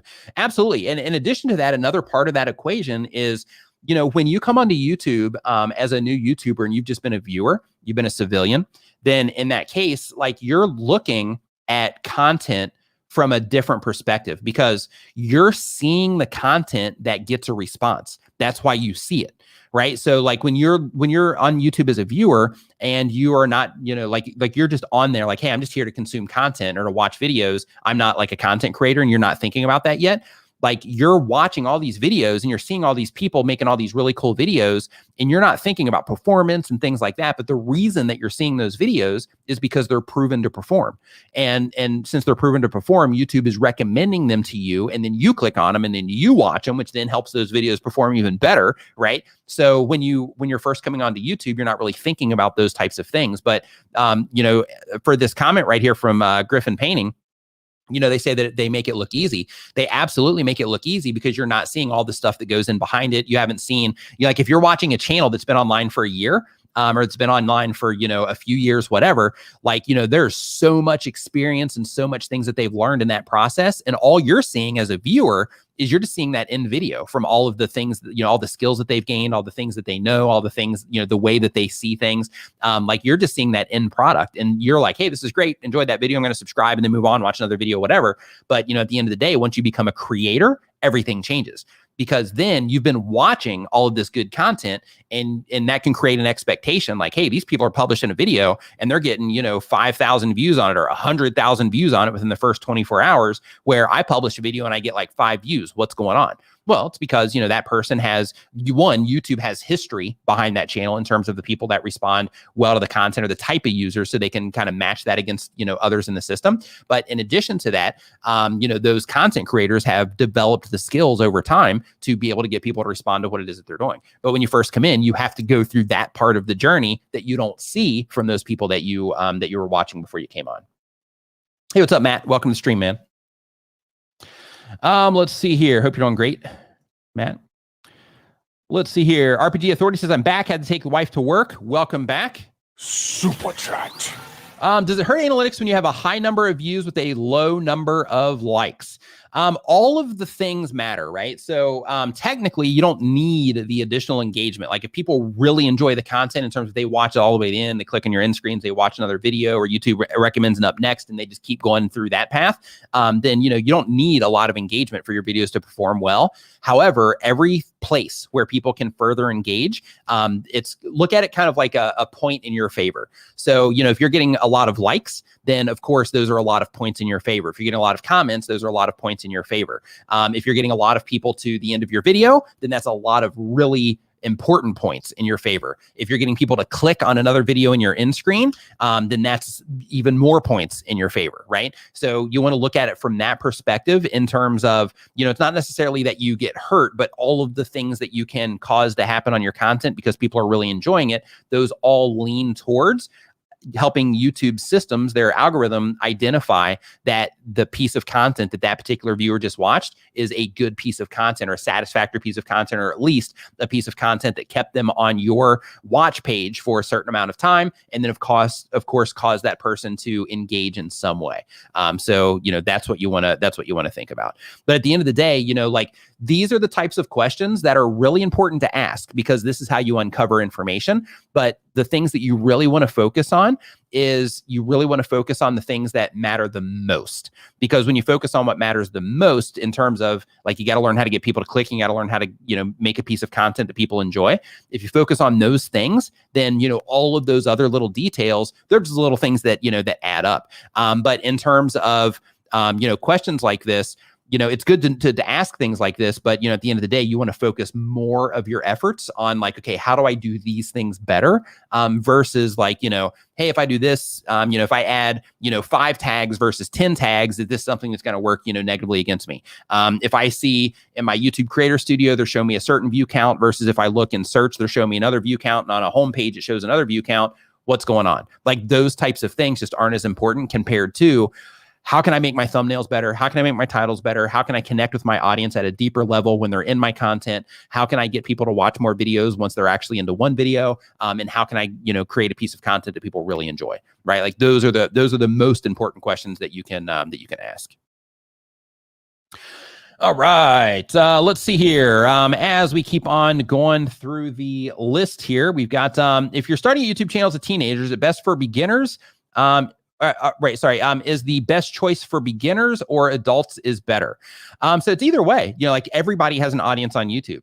So in terms of age brackets, like, there's people on YouTube that are elderly, not just old, but elderly, and they have, substantial followings on YouTube.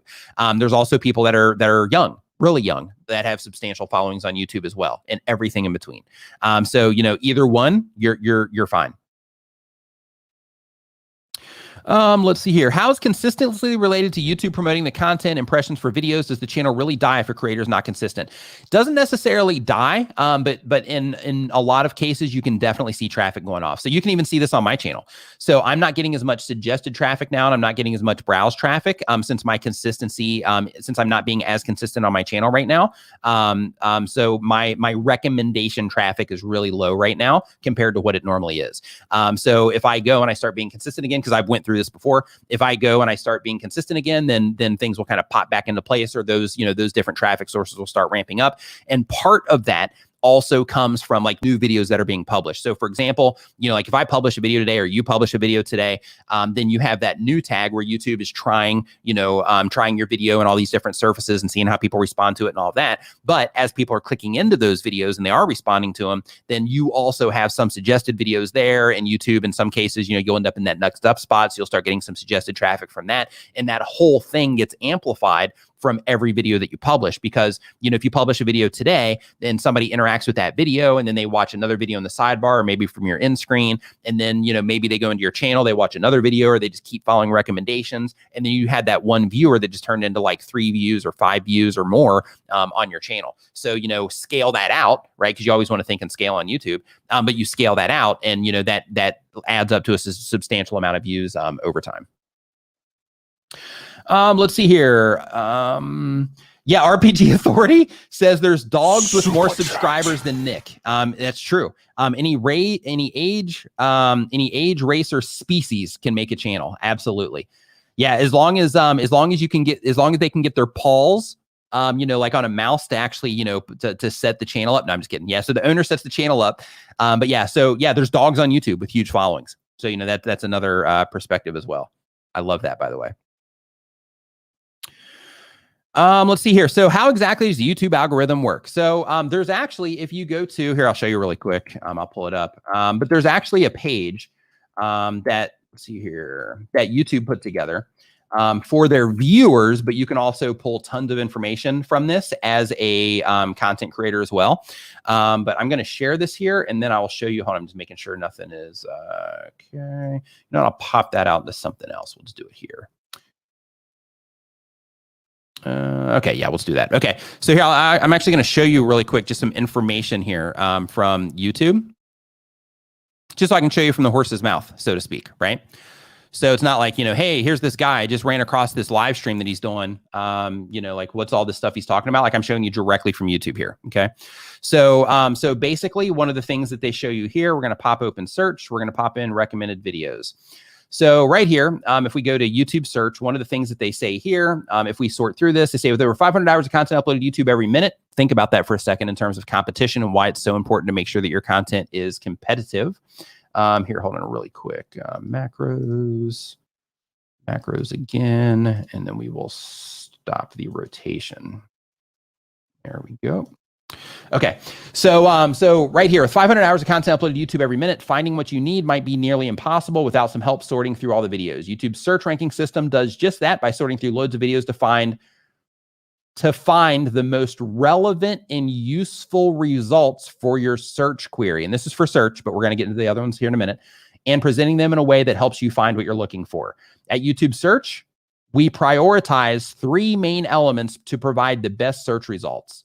Relevance, what that means is when it comes to relevance, if somebody's looking for how to bake a potato and your title is how to bake a potato, your video just became extremely relevant for that search query. Okay. So that's what that means. Engagement, which means watch time, right? Engagement is watch time. That's also likes. That's also comments, that's shares. That's anything, any type of action that people can take.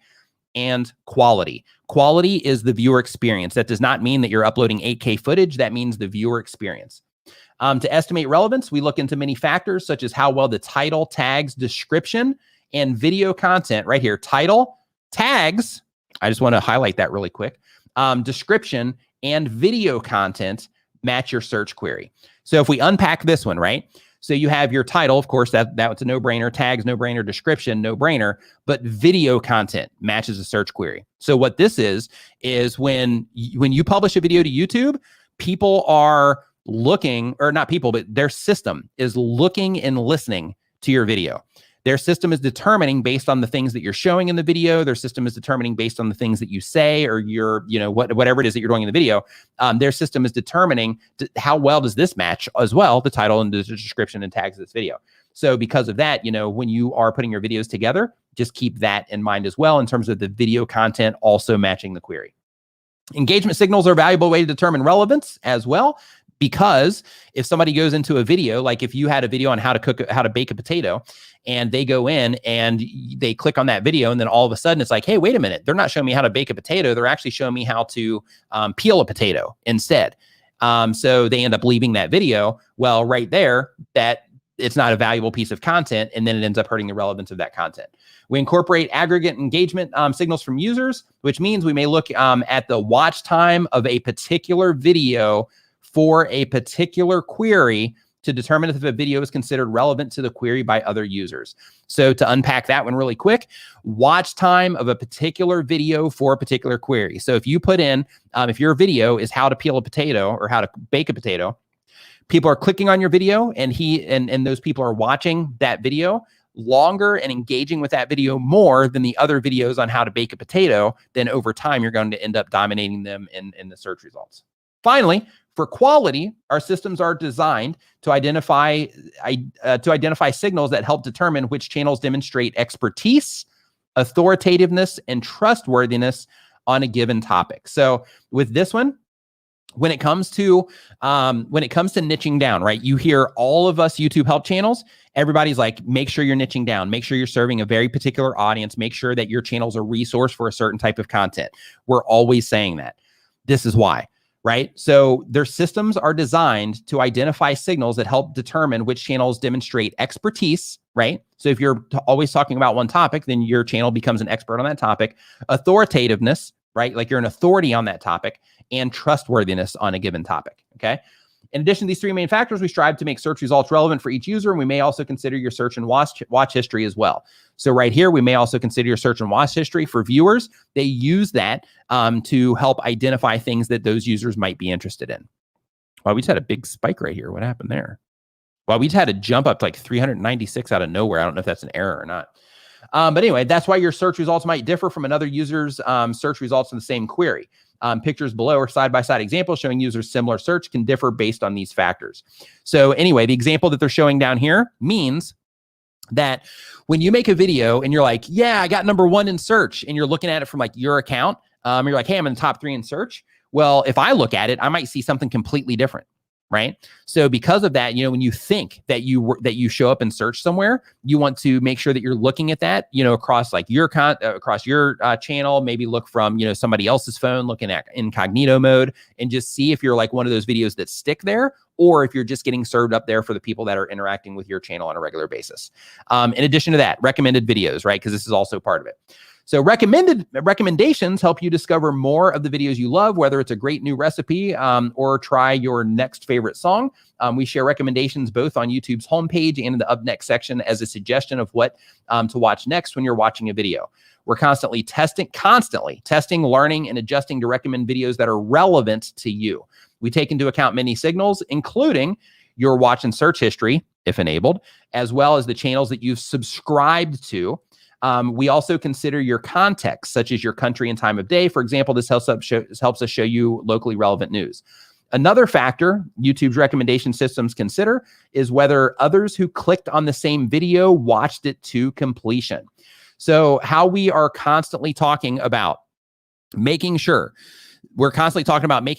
that you're trying to get as much watch time as possible from viewers, right? In terms of like make awesome content so they'll watch for a longer period of time. This is why it's important, right? So another factor is whether others who clicked on the same video watched it to completion. So the more people that you have watching for a longer period of time, the higher the likelihood that YouTube's going to recommend your content to other people. Assign that the video is higher quality or enjoyable, or just clicked on it shortly after starting the video, clicked away. We also ask users directly about their experience with individual videos and our recommendation systems using random surveys that appear on their homepage and elsewhere throughout the app. We use this direct feedback to fine tune and improve these systems for all users. So in terms of how it works, that's it in a nutshell. Now, I have another video on my YouTube channel. It's called How to Get Views on YouTube According to YouTube. Within that one, I share screenshots from the YouTube Creator Academy, the Google Help pages, like all types of different screenshots showing you, exactly what YouTube is telling us that they want us to do. And it's very explicit. These are the things that matter, right? So make sure that you check out that video as well. So one thing that I want to remind you of, two things actually. The very first being Owen's live stream next week. For those of you that just joined the stream next week, hold on, turn on the reminder here. So next week, instead of live streaming here, I'm live streaming over on Daryl Eve's channel. So I'll still be there. I believe I'll still be there at see here. Yeah, it's 8:30 p.m. my time is when it starts. So I'll definitely be there at 9 a.m. So I'll be there at 8:30 as well. But make sure that you turn on the reminder there, because it's going to be an awesome stream. We're giving away so much stuff over there. We've got Spread Shop is giving away stuff. StreamYard is giving away stuff. Camtasia, which I don't have any of their merch or anything yet, but Tubebuddy's giving away stuff. We've got me giving away stuff. My brother's giving away stuff. Daniel Batal's giving away stuff. Daryl Eves is giving away stuff. We have, to my knowledge, so far, we've got, in terms of people that are participating in the stream, you know what, you can actually just go. Like it's going to be awesome. Just trust me, it's going to be an awesome stream. There's going to be, tons of value added over there from all types of different content creators. You're going to absolutely love it. And we're going to give stuff away. So make sure that you hit that reminder over there so that you can participate in the stream when it goes on over there next week. So I just wanted to make sure to spread some awareness about that as well. RPG Authority says, how do I tag, title, and describe a channel trailer to make it show up in search? And does channel trailers help get subscribers? They can help you get subscribers, but in terms of it showing up in search, don't even worry about it. Because the piece of content that you want to show up in search is content that is value focused for the viewer, that will bring them in based on things that they're looking for. People aren't necessarily people are looking for like movie trailers and stuff, but somebody typing in RPG Authority trailer, the likelihood of that's going to be pretty low. So because of that, focus search on the things that actually is going to bring the right targeted viewers into your channel. For your channel trailer, Don't even publish it to your YouTube channel. Make it unlisted and then just put it in the spot there for the channel trailer. So you don't even need to publish it as a piece of actual content that shows up on your video page. If you make it unlisted, put it into that trailer spot, then it'll show up there and do what it's intended to do there in that particular spot. All right. So on that note, I want to thank everybody for coming and hanging out. I also want to just shoot a reminder here as well. My brother and Benji are going to be live streaming over on the Video Influencers channel. I'm dropping a link to that here right now as well. So they're going to be live streaming over there in 50 minutes. So I encourage you, if you have not already, to go over to that one. Also mark the reminder so that you can make sure that you are hanging out in their live streams. They're going to be talking about shorts in their live stream. I'm going to show it right here. So this is the stream. They're going to be talking about shorts. Is it worth it? You know, like what's going on with YouTube shorts, and just giving you some tips and things like that, just related to shorts. So if you are somebody that is doing shorts on a regular basis, or you're considering doing shorts, you definitely want to tune into this stream, because they're going to be talking about, you know, getting views with shorts and all the different things, you know, related to shorts content. So make sure that you head over there, click that reminder, and that once they go live, that you are, hanging out over there, because it's going to be an awesome live stream. So besides that, thank you everybody for hanging out. I hope that you learned something today. And again, because, we do have, according to this poll, again, we have, 67% of the people here are under 1,000 subscribers. So for people over 1,000 and people under 1,000, one thing that I just want you to know, hey, D's in the house right now. What's up, D? Hope you're doing great, man. Nice to see you hanging out here, getting your lurk on. But one thing that I want to just let you know is that, if you were watching the stream, that, there's a lot of things related to YouTube that you got to learn. And when you hear live streams like this, there can be like a lot of information. It can be overwhelming. So I encourage you to just, if you did take notes, like I mentioned at the beginning of the stream, for those of you that have been hanging out the whole time, to just pick something or a couple things off the list and just focus on working on those, so that you can get just like a deep grasp of those particular things, so that you can, basically learn as you go in terms of, developing those skill sets. And then we will see you next week over on Daryl's channel. But then after that, then of course we will be back over here as well the following week. So I will see you over there next week. Thank you everybody for hanging out. And I hope you have an awesome weekend. Everybody stay safe. And I will see you next time.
Just please give me a call. Bye.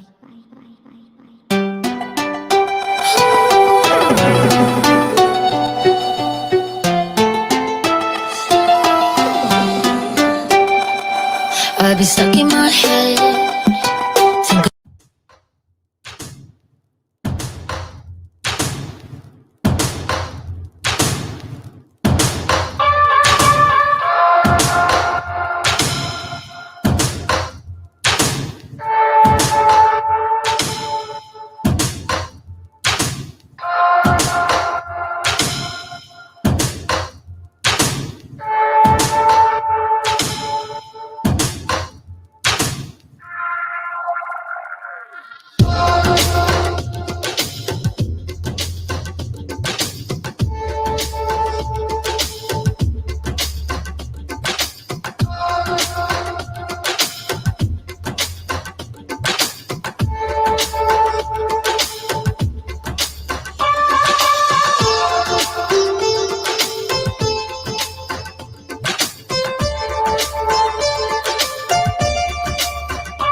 Moab Zone. So I was thinking about doing on my other channel. I was thinking about doing like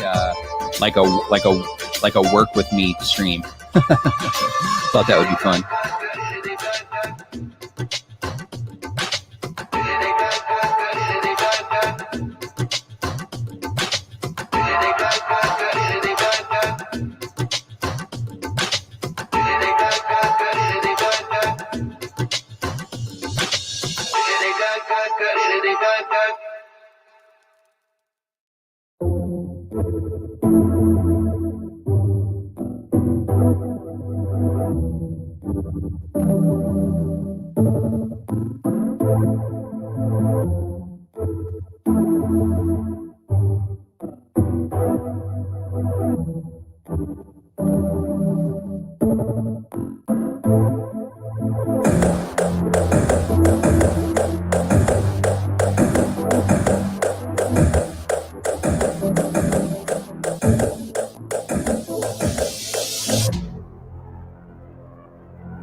That sounds like something I would hear in like a corporate sales video.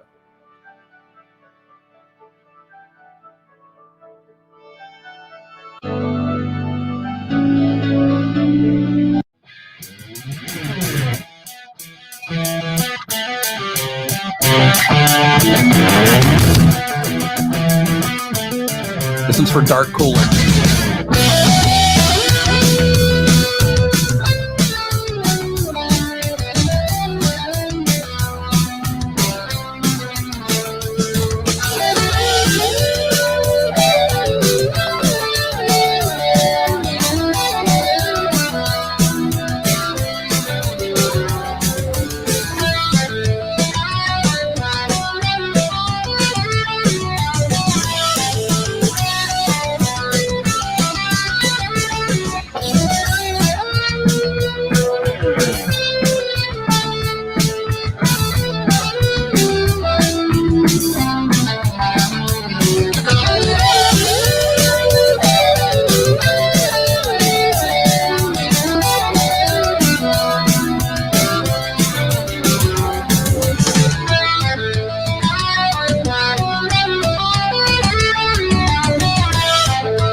that's a great idea, Phil. I just gotta get a cover so when I'm putting in like passwords and stuff, nobody can see what I'm typing.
Judah 1, welcome to a new day. Welcome to Saturday. Hope that you have a awesome Saturday.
Thanks for the super chat, Mike. Appreciate it, man.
Super chat.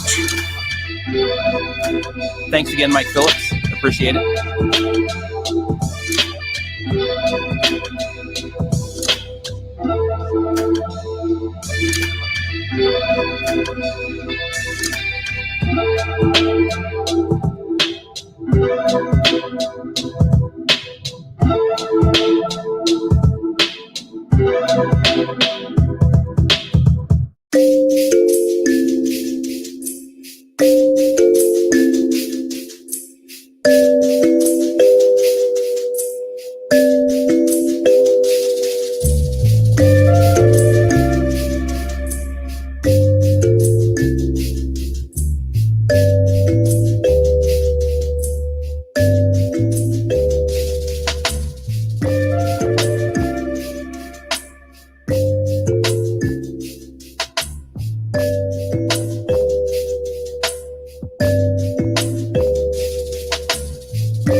What's up, Sick Kirks?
Thanks everybody for hanging out. Have a awesome rest of your weekend, and I will see you next Saturday.